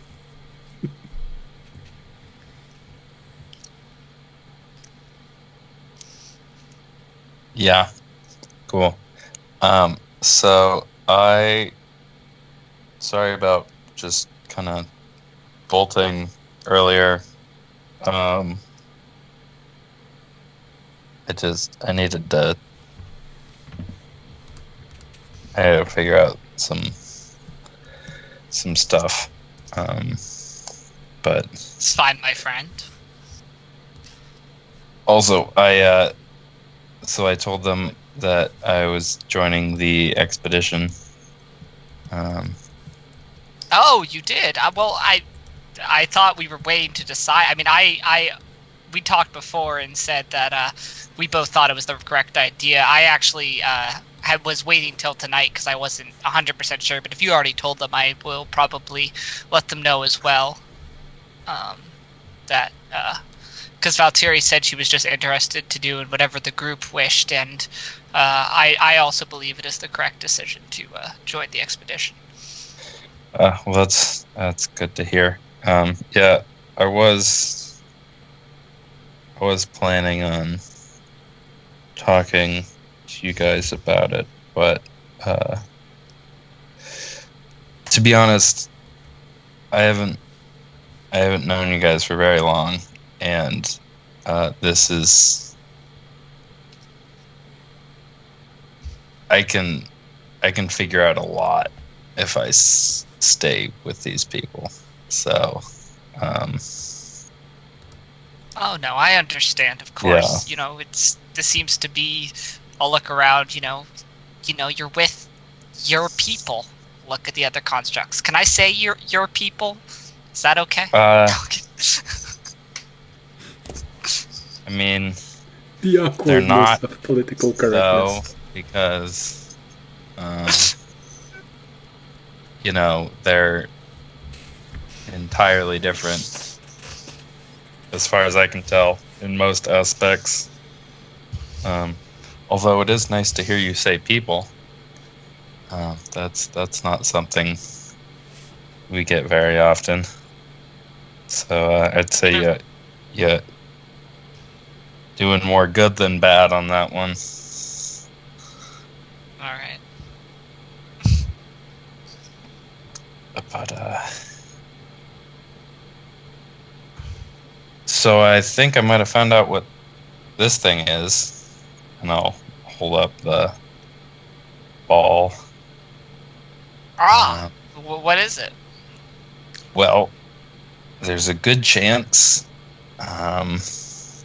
it's something called a docent, which basically harbors a conscience. I see. Is it harboring a conscience right now? I don't know. That's a good question. I was planning on inserting it and seeing what happened. But that's the reason I didn't just do it right in the middle of the library.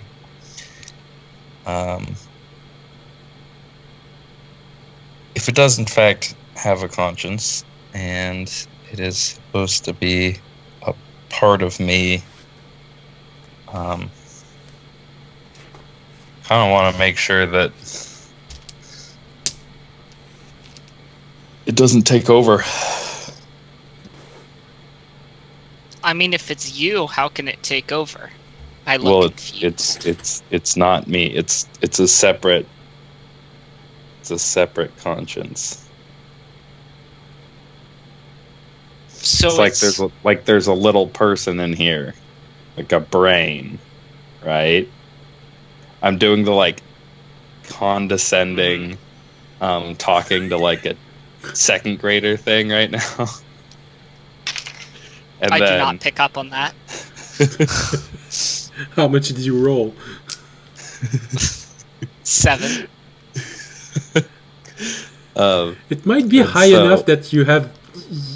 It's just high enough that it's a bit ambiguous in your mind.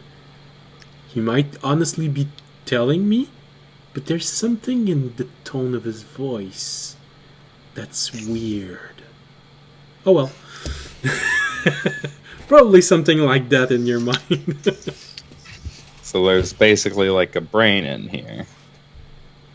And then when I combine it with myself, what it's supposed to do is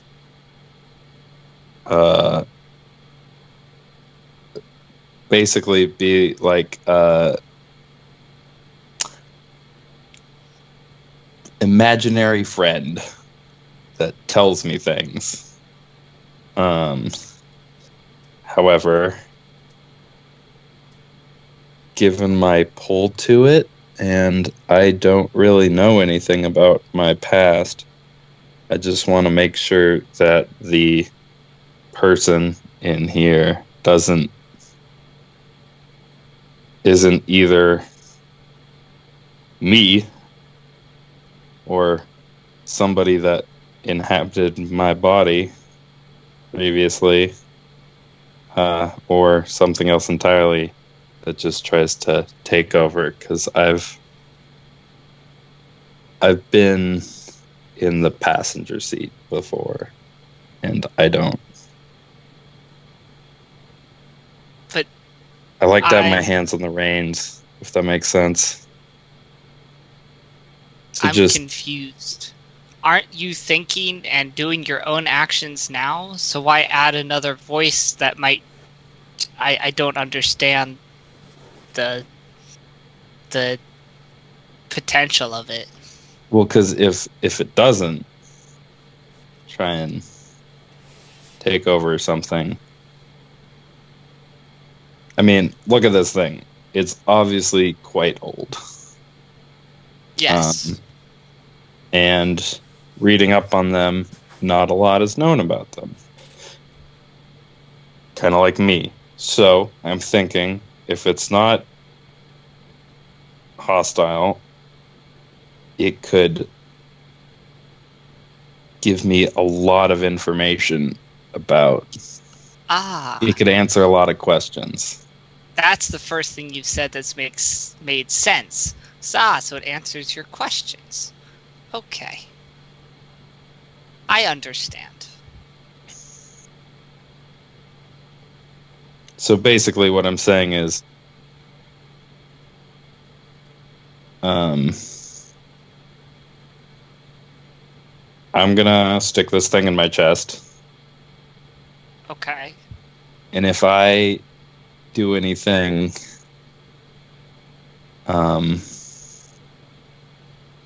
hostile, I want you to take it out. Take you out or take it out? Take it out. By Okay, any just means clarifying. necessary.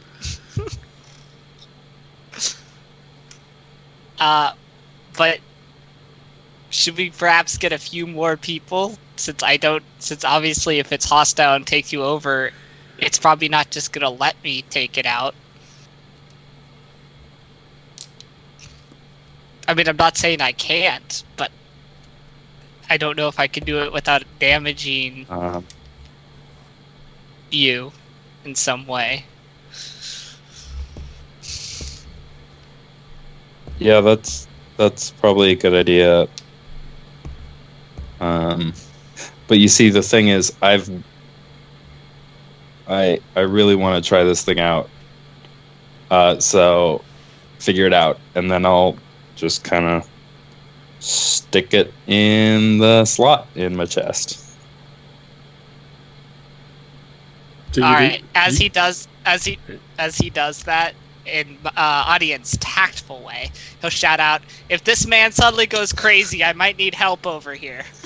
In the middle of the tavern. I'd say you hear an answer, but it's probably not the one that you wanted to hear.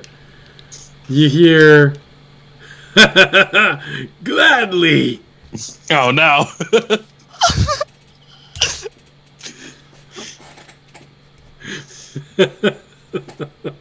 I'm not sure the orc did make the distinction between taking it out and taking you out.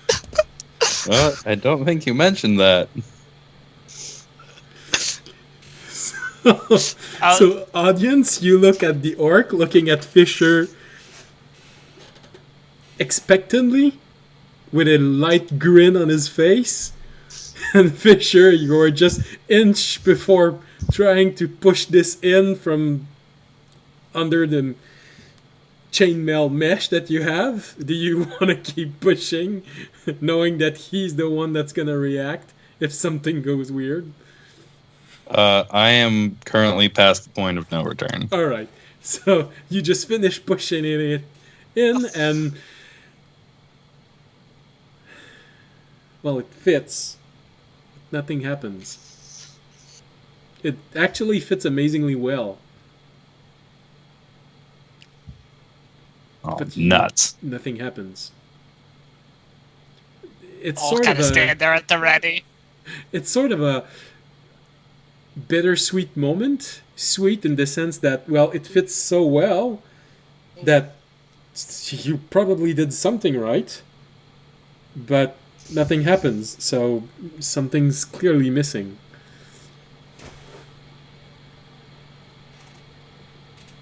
Audience is giving you like Well, a kind of Fisher, crazy? You here? I'm still me. No need to. I'm good. So to get this Iron Man vibe when Tony Stark looks at the robot with the extinguisher. Yeah. No. I just picture you doing that with the orc. No. Yeah. Well, I mean, it's comfortable, but I'll just kind of like poke it. Yeah, it's not doing anything. It's actually amazingly snug in there. It barely moves when you touch it, so yeah, you did something right, but something's missing. I will mention, I'll say, Elithane said something about attunement, and then the turtle, the turtle cleric who I talked to said, or paladin, I don't know, said that. Corinth. The turtle is Corinth. Yeah, he was a paladin, right? Okay, yeah. Yep. So the turtle paladin said that it's something about like it has to get used to us, like it has to kind of remember who we are. Maybe it'll be easier for you if it was already a part of you before, but I don't know. I like that's why I was telling my bracer the story of my past, but I haven't shown it anything yet. So I think it might need me to like go on adventures and do some of the stuff I've mentioned, and then perhaps it will better understand me. It seems like these items are like, at least from what I've got, are like semi-alive somehow. I don't really understand it, but anyway, they're attuned to us in some way. That's what I got from Ilithane and the others, though. That's definitely an idea. Would make sense.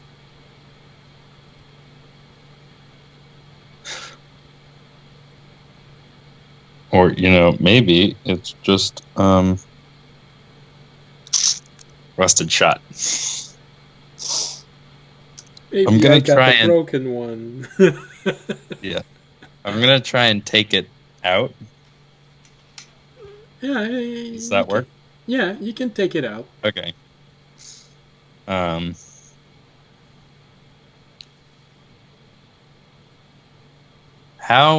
What time is it? So an hour, 2 hours, probably around 3:30, 4 p.m. Basically, would I have time to go down to the industrial area and get back before? Because something's happening tonight, right? Yes, Elithane will most likely talk to someone. Yeah. Not someone, but everyone. Yeah. Probably right now, because you're just a few days away past the solstice of light. It's the moment of the year where the day is the longest. So, yeah, you basically have maybe 4 hours, 4 hours and a half before the before nightfall.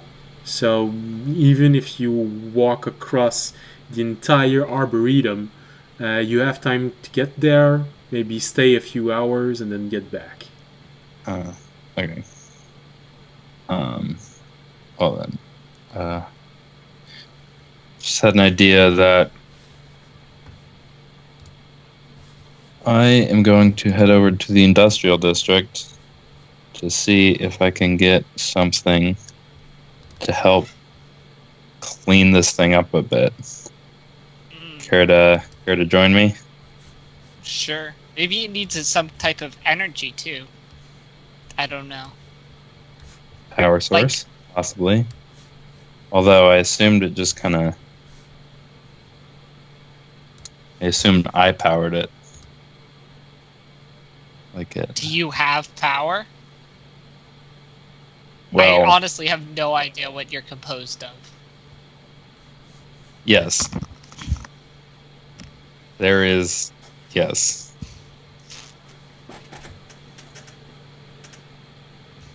I mean, I don't really either, but there is some sort of magical energy that is powers my functions. Perhaps that crystal guy then, which means I should probably not go, because he doesn't like me. No, that wasn't the one that didn't like you. The crystal one was the one that you haven't seen. The one that doesn't like you is the chemist. The one that really just deals. Oh no, okay, sorry. Just crystals. Yeah, all right, sorry. I thought you meant the No, potion. the chemist, the Right. potion guy is fine with me. The crystal guy, just crystal guy, doesn't like me. Uh-huh. Well, in that case, if you want to come, you know that there are two person working with crystals. There's the one that doesn't like you, which his shop is mostly centered around, and there's one of those who makes potion that also use crystals. I guess I'll say it depends who you want to see. I know one of the people, if you want to check out a power source, doesn't like me that much. I was just thinking getting some maybe weak acid of some sort to clean this rust off. Go from there. Weak acid.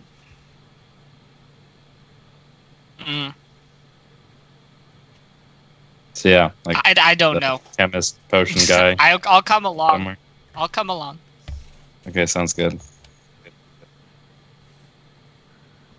So it's So I guess we head. so just so that you know, when you have to think about how much time it can take you, the arboretum itself is at the center of the garden, and the residential quarter is on one side, and the industrial quarter is on the other side. You can always go around, which will take a long time, or you can cut across the arboretum itself. The arboretum this is what I was calculating because for me it's all written in kilometers. It's 3.1 miles wide. So it takes you about an hour to walk it, to go on one side.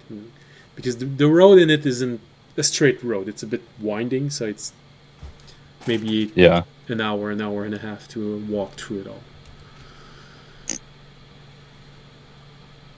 So,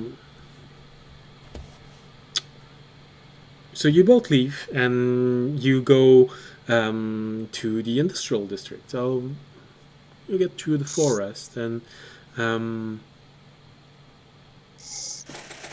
actually, would he be there?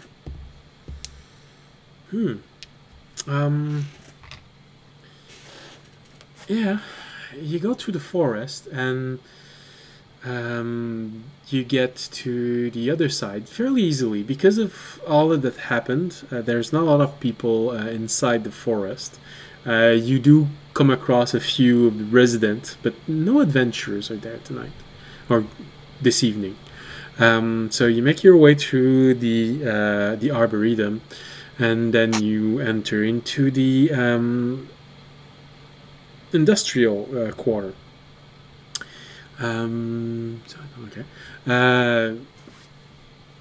There's not a lot of activity. It seems like they were expecting to have a bit more of a slow day. But most of the shops seem to be open. So you have a lot of option. Like I described before, each of the pillars in this place, which feels like very wide open, with only pillars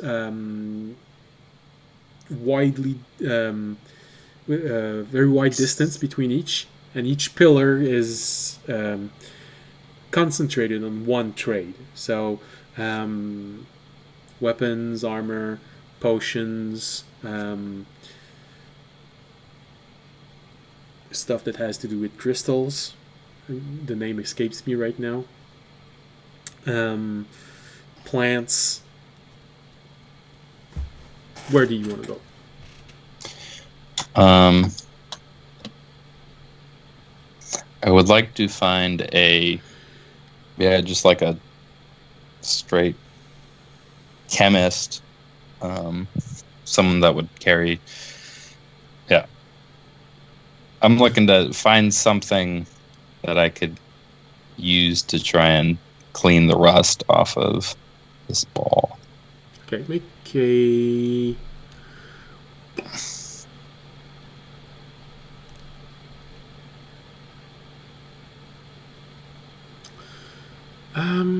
Yeah. All right. No, you have to be in this quarter. Make a perception roll. Perception roll. Sorry. 14. 14. Yeah. You do find your way quite easily to one shop. Seems to be mostly one pillar seems to be mostly concentrated on stuff that has to do with plants. You know that some plants can have powerful cleaning property, but you also have, on the other hand, the pillar with the potions maker, which would usually end up being a more refined version of any cleaning agent that you'd get with purely plants. Yeah, probably head that way. All right. So with the potions, you have three shops sharing the pillar. There's one that you recognize because because of audience, which is the shop where Sal works. This one was most likely the one that had lowest level material to find. Mostly stuff made out of plants, a small potion, anti-venom. Might have something corrosive enough to clean metal without damaging it. There is the one that is mostly centered around all sorts of chemicals. So this one is really a chemist, and he knows different agents that you can extract from plant, from rocks, different combination that could give something interesting. And finally, there's the third one that also sells potion, but this one is more centered around really minerals. So minerals, crystals. So you get the feeling that this one might also have something that could do. Well, all three of them could have something that would do, except the one that you know would most likely have the one that is the cheapest, but not necessarily the most efficient. The one that is really a chemist of a variety of different liquid and chemical, and most likely would probably be the one that has the most chance of getting you something, or maybe making you something that can be used for that. Otherwise, the one with the crystals, well, since he works a lot with minerals, could also have, maybe not on sale, but product that he uses himself to purify crystals or metals that he uses to make his potions. Mm-hmm. I'll go to the straight chemist. All right. You enter the shop. Looks like a half elf. Nothing very special about this person. He looks a bit tired, and when you enter, sorry, I didn't expect any adventurers to come in today. What can I do for you? Hi. Yes. So, and I'll pull out the docent. Like, do you have anything that could clean this up? Yeah, probably. Can I see it? I'll like hand it out to him, but won't give it to it. Like extend my arm out so we can like see it better, but won't actually give it to him. All right.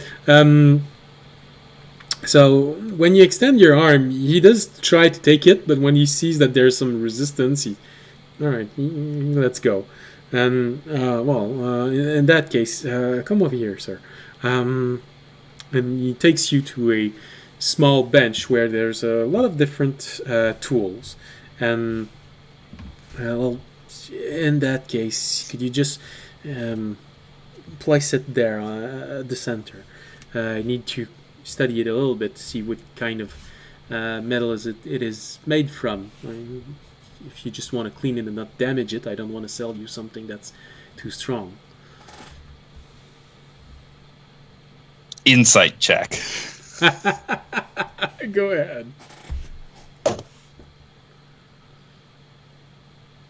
15. Not bad. 15. Well, he's not dishonest. If you understand the difference between being honest and dishonest, and not dishonest. Definitely wants to know more about this. But seems like he's gonna do what he says he's going to do. Like I said, it doesn't feel like he's dishonest. Maybe there's more to it, though. I will cautiously put it down on the table.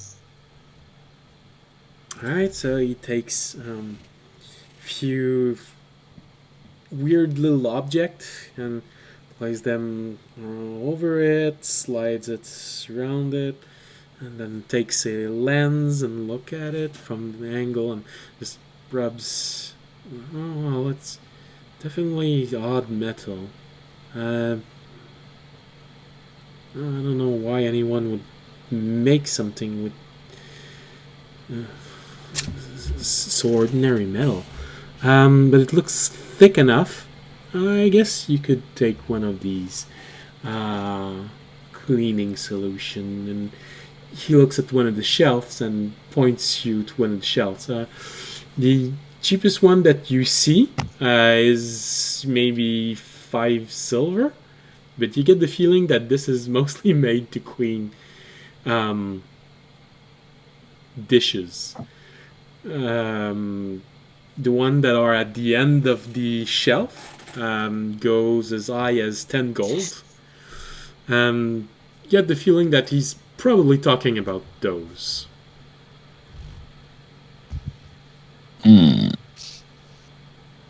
Just one would probably be enough to clean it all. Yeah, I'll go grab one of the ones at the end. The better quality, more expensive ones. Yeah, this should do. I'd be careful to not try and rub the. It looks like crystals at the center, engravings. I don't know. It's a bit odd. Just to be sure, I wouldn't rub them with this in case they're too fragile. But for the rest, yeah, I think it's gonna be good.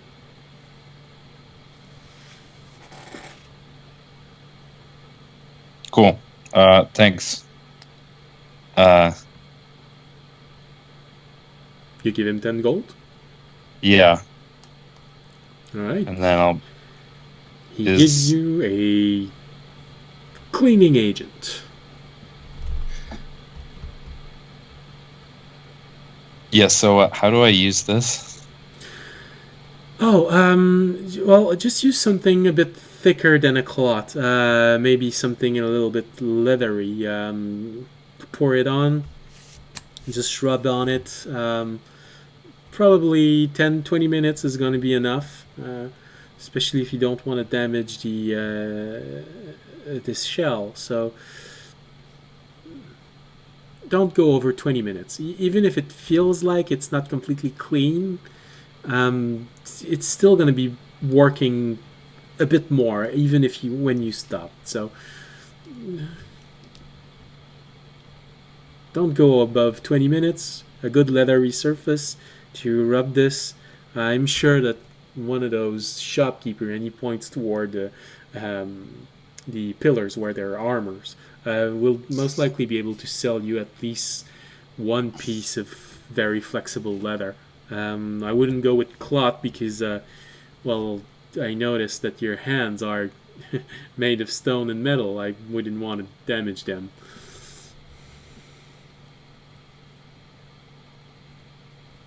Yep, that's, yeah. Me neither. Okay. Thanks. You're welcome. You're welcome. Leave. As you leave, he does take a last peek at the object as you just take it, and you hear him just go to and go back to his things.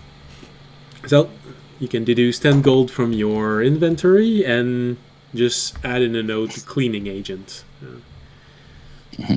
You're not going to be able to damage anyone during a combat with this. Yeah.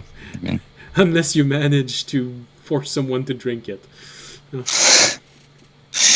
I'll wait to do that, seeing as I'll probably just use it up before we're done here. So, I will. Yeah.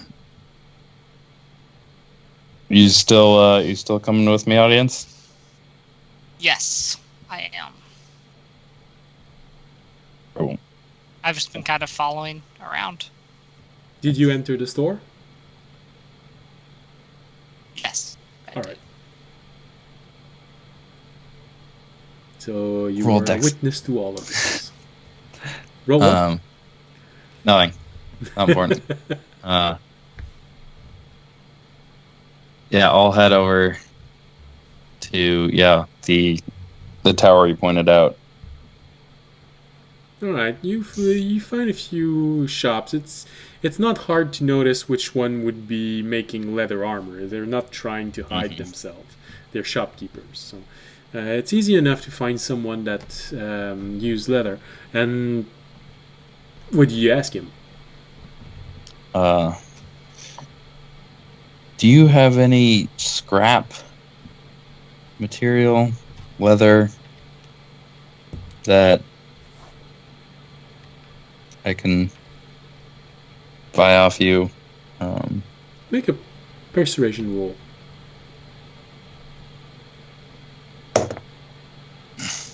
Oh, that's cocked. Okay.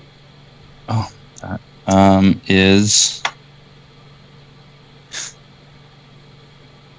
Where's persuasion? You have a -1. Oh, nice. That's 16 still. 16. Well, he looks at you. Well, what exactly do you want to do with it? I usually sell armor. Why do you want scrap of leather? Well, I'll pull out the cleaning agent. I'll be like, well, I want something that I can use this with, so I don't hurt myself. Yeah. Tell you what. I'm closing the shop in a few minutes. Sure, I have something, and just give me a silver for it, and I'll give it to you. And he goes back into the back shop, and he comes back with a piece of cloth that is maybe roughly triangular shape, 5-inch on each side. Yeah, I really can't do anything with this. Just give me I'll sell it to you for a silver. And this will hold up? If I think I know what's inside the bottle, I'm pretty sure, yeah. Okay.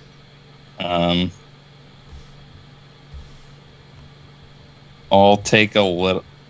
I'll hand him the silver. He gives you the piece, the entire piece. I'll put just like a tiny bit on like a corner of the piece. Yeah, you get the feeling that you wouldn't be able to just dip this piece of leather inside it and leave it there for an hour, but it seems to be holding for now. Okay. Well, thank you. You're welcome. Yeah, that's all I needed. I figured you wouldn't be asking for any more. Well, you don't strike me as the leather-wearing type. Though you can always be surprised. You never know. Especially with that tiefling walking around, I'm sure I'm gonna have a lot of orders for leather.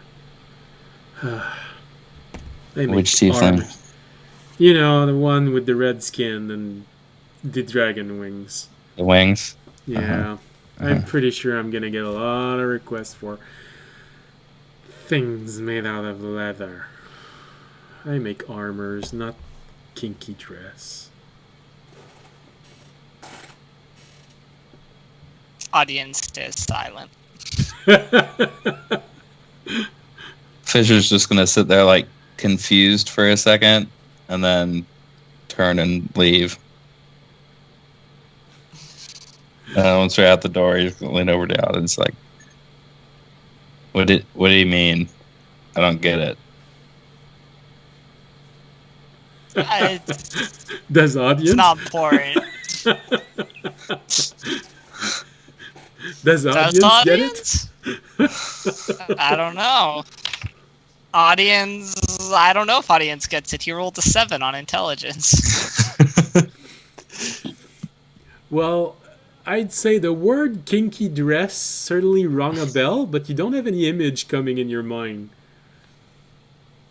Mm-hmm. I'll say you've heard that leather and like, kinky dress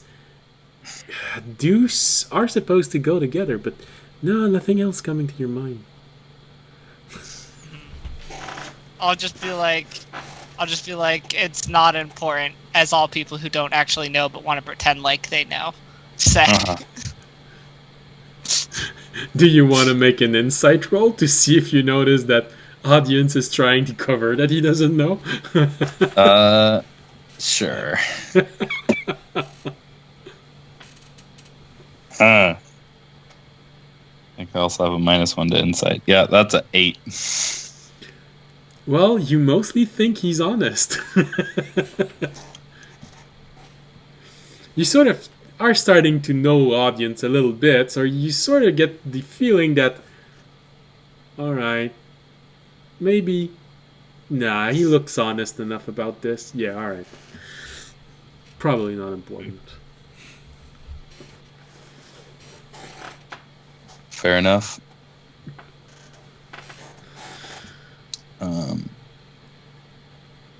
So you have anything to do over here? Otherwise, I'd say we should probably start heading back. I do not. I don't even know if we have time for me to do anything. We should probably just head back. We don't want to miss anything. As we're heading back, I'd like to start trying to clean it as we're walking. By following the instructions, yeah, you do notice that the rust is coming out of it. Not extremely easily. Like he said, don't rub a single place for more than 20 minutes. So you rub, and you start seeing that rust coming off. But you also make a perception roll. Oh, sweet. 19. So, yeah. Everyone told you that it would be important to be careful not to damage this sphere. But as you rub and rub, you get the feeling that you could probably just dunk the orb inside this cleaning agent for a few hours and it it wouldn't even be damaged. It feels like something's protecting it from damage. So it's not even showing the fact that you're rubbing something slightly acidic on it. But some of the rust is coming off, Oh yes, right? the rust is coming off. And I'm just gonna. It just seems like realize- the metal itself seems to be protected in some way. Yeah, realizing that, I'm just gonna start going at it. It's gonna take you a while, just rubbing a little corner of it, and actually, over time, you sort of notice that the orb is faring a lot better than the piece of leather that you're using, because after 20-40 minutes, and then you're almost coming out of the of the arboretum, there's no more trees, and it went through the leather, and it actually removed all trace of whatever on my hand. And the orb is slightly clean and completely intact. Alright.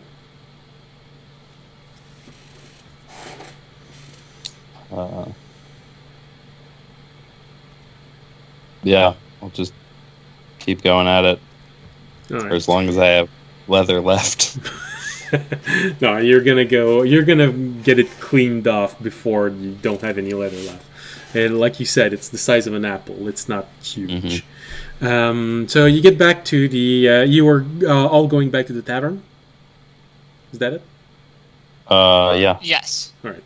So you go back to the tavern and you keep on rubbing this small thing, trying to make it shine. And you do actually notice that it is very smooth. Once the rust starts coming up, you do notice that it's a very, very smooth surface.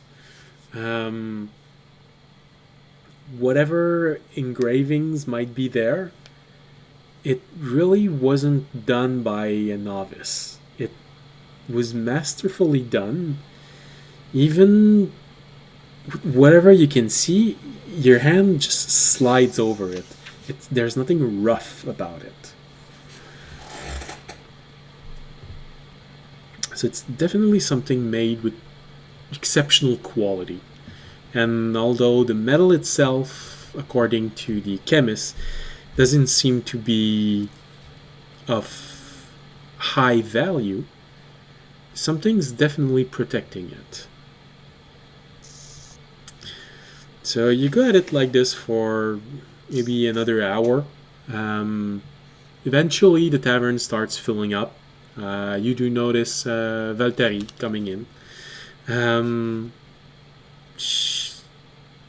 Actually, I'm not gonna say if she has her book or not. I'm not sure if she would just keep at it or put it back in her bag. So you do notice that she comes back inside the tavern, and again, like she always does, sits in a dark corner, away from everyone, doing her best not to be noticed, without making a stealth check. So everyone gathers, and is there anything you want to do before another speech is given?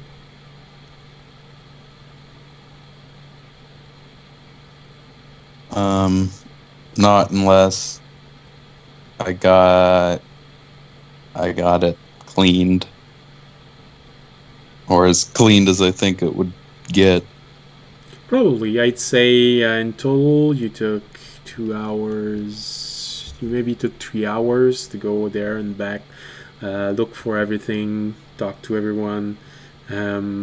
So you still have a good an hour and a half of just rubbing this poor thing. So it's probably most likely completely clean by the time that the tavern seems to be filled to almost well, not capacity, but with all of the adventurers and travelers that came to this place.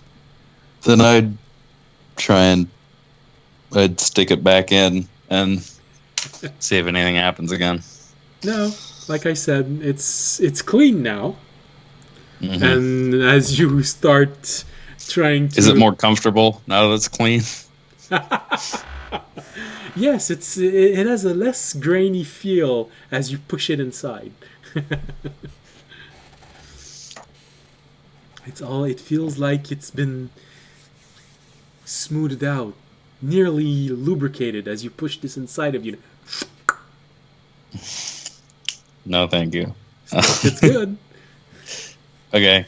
In that case, I'll leave it there and move the chainmail back to cover it.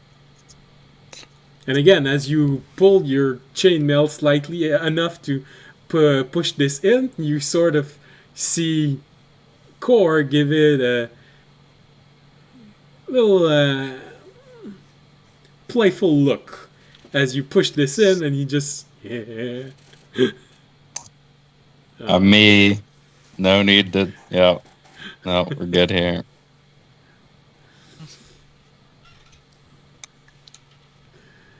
So, audience, you see Fisher just pluck it back in.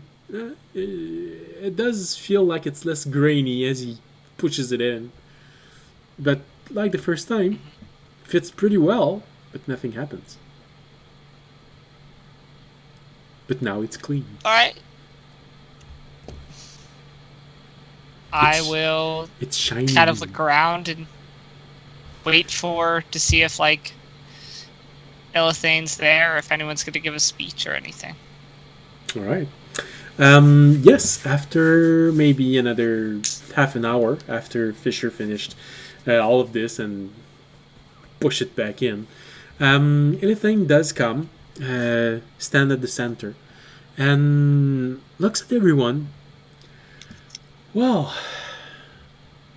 that was interesting to see.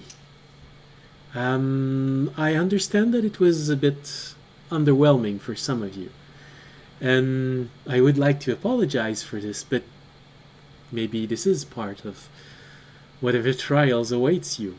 So, it feels a bit wrong to apologize if this is the normal evolution of things.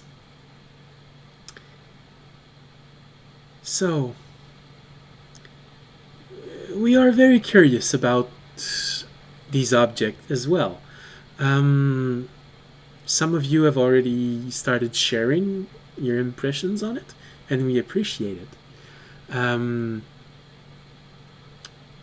But this is also why we would like to extend an invitation to everyone here to join us. You all have quarters that you will keep should you decide to stay. We will more than happily help you figure this out. As we understand it, these objects will need time to attune to you, to understand you. They have spent a little bit of time here, in a place very alien to your world. But yet they were able to find their way so easily. So we would appreciate it very much if you decided to stay and let us be a part of this apparently evolution that these objects will go through. The only advice that I think we can give you is go out, be adventurers. Show these objects what you are made of. Let them know that they have chosen the right person. For those of you who will stay, your quarters will be kept. You will be handed a communication device, which you can use to communicate with us at any time.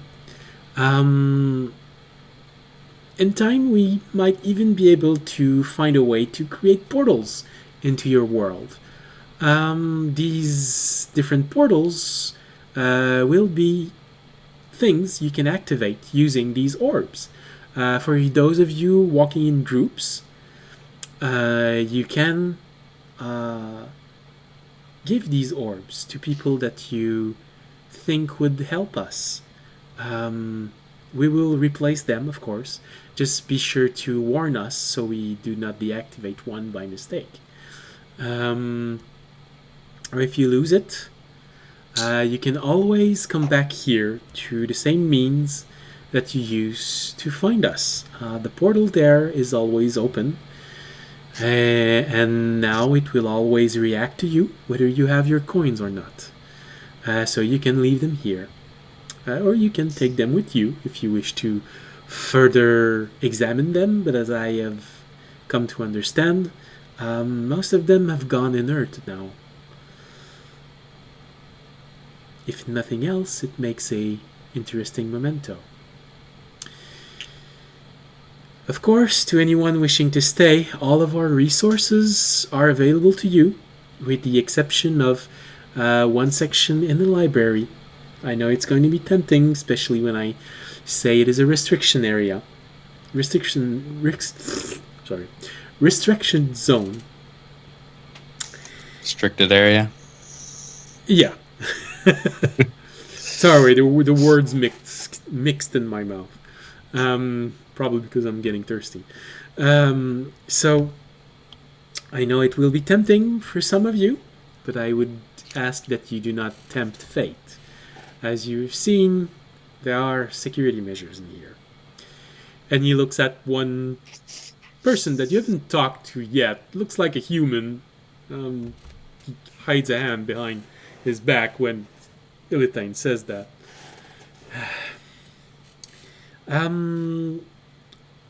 However, from now on, when you enter here, if you decide to be a part of this expedition, you will enter to a different entrance, one in the residential area. So you all be a little bit closer to your rooms and closer to this lovely establishment, should you need a little bit of rest and relaxation after an adventure. The orbs also have a few interesting functions. The main one is, should you need it, but we ask that you only use this as an emergency, as it is not properly attuned to your world. You can use these orbs as emergency evacuation device. Just look at the light at the center of it. If it is red, we do not recommend that you use it. You will most likely disappear and never reappear again. If it's yellow, you can be extracted, we just can't guarantee where you'll appear. If it's green, you will reappear in the garden. We're not sure where in the garden exactly, but you will reappear in the garden. Use it only as emergency, as I said. That is about it. If you decide to stay, we will have one of our Warden at one of each exit, and they will hand you these orbs that you can use. I believe this is all that needs to be said. We hope that many of you will stay. If you do not choose to stay and choose to figure all of this out on your own, then we wish you luck. And know that you will always have a safe haven here. You simply need to go back to the door that you came from. And that is it. We hope we'll see you again soon. Ilithane gives a bow, and he slowly leaves the tavern.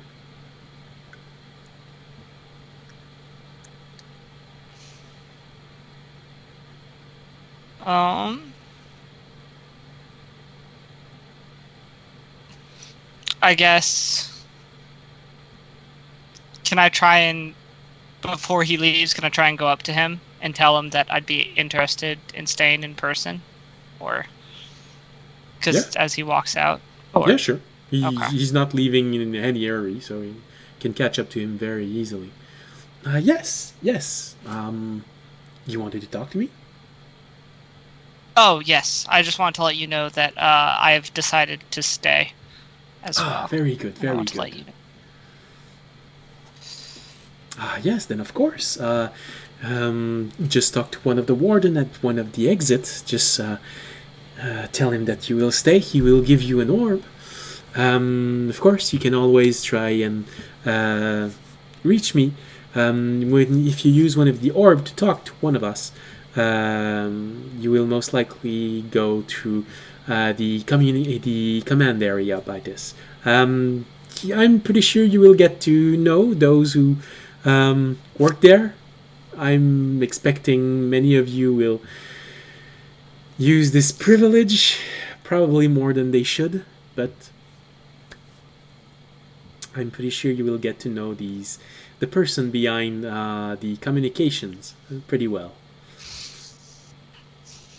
And if you wish to speak with one of us specifically, just ask for us to the communication device. And if we are available, well, of course, we will do our best to accommodate you. All right. Thank you. You're welcome. And thank you very much for staying. We appreciate the chance to study this incredible phenomenon. I'll kind of pipe up from like behind audience a little bit. Sure. Like, so I already told some of the people at the library that I had decided on staying. Should I still go to one of the wardens to get an orb? Well, yes, to get the orb, but if you already gave your answer, they will most likely already have something prepared for you. The orb will already be completely attuned to you, and your quarters will have been made permanent. Cool. Thanks. You are very welcome.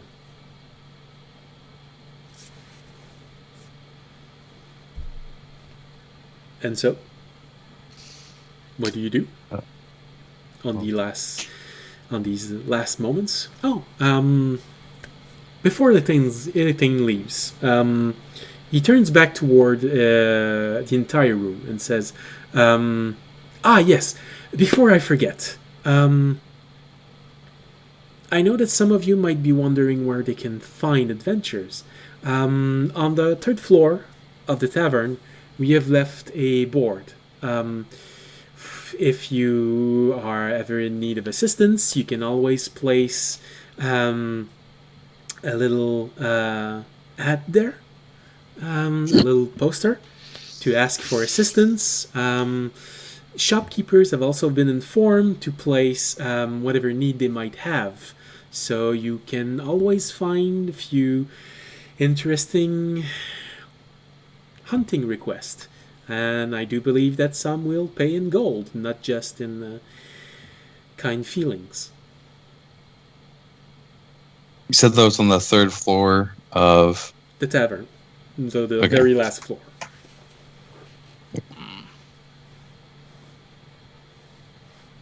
All right. I guess I'll sit down with audience. I mean, I will sit down with Fisher. Yeah, I will sit down with my. I will. This is not a false statement. I will sit down with Fisher, and I'll be like, "So, where do you?" I am Valtteri. So you're all. I guess you can. Yeah. Yeah, and I'll say, "Where do you want to go from here?" But like. Well, I figured I would go back to my room. I guess try talking to this thing and then see where we're at tomorrow. Probably check out that board up there. Sounds good to me. Valtteri nods. And so this is the end of this episode. So hopefully next episode, as our adventurers figure out what quest to start to begin this new chapter, hopefully everyone will be there. And like I said, during the week, if Valtteri accepts, I will most likely post a picture of her cast on our Twitter. Just give a thumbs up or a like or whatever. It'll act as a signature on our cast. A virtual one, of course. And also let her know that, well, we feel for her. So, thank you all for watching. I know we've went a little bit over our time, but it was just to finish this element here, so that next time we can start with the choosing of the first quest of this new adventure. So, I hope you have all enjoyed the show. I hope you all stay safe and stay healthy. And as always, if you enjoyed the show, you can support the stream by following us on Twitch, Twitter, and YouTube. You can also support the stream by making a donation, becoming a patron, or simply by spreading the word of the channel. This always helps find new people who might enjoy this. Friends, family, your favorite YouTuber, Twitter, whomever. Everyone is welcome at this table to watch the show. And post something in the chat if you want. So, see you all next Wednesday. Stay safe, stay healthy, especially in those times. Bye. See you.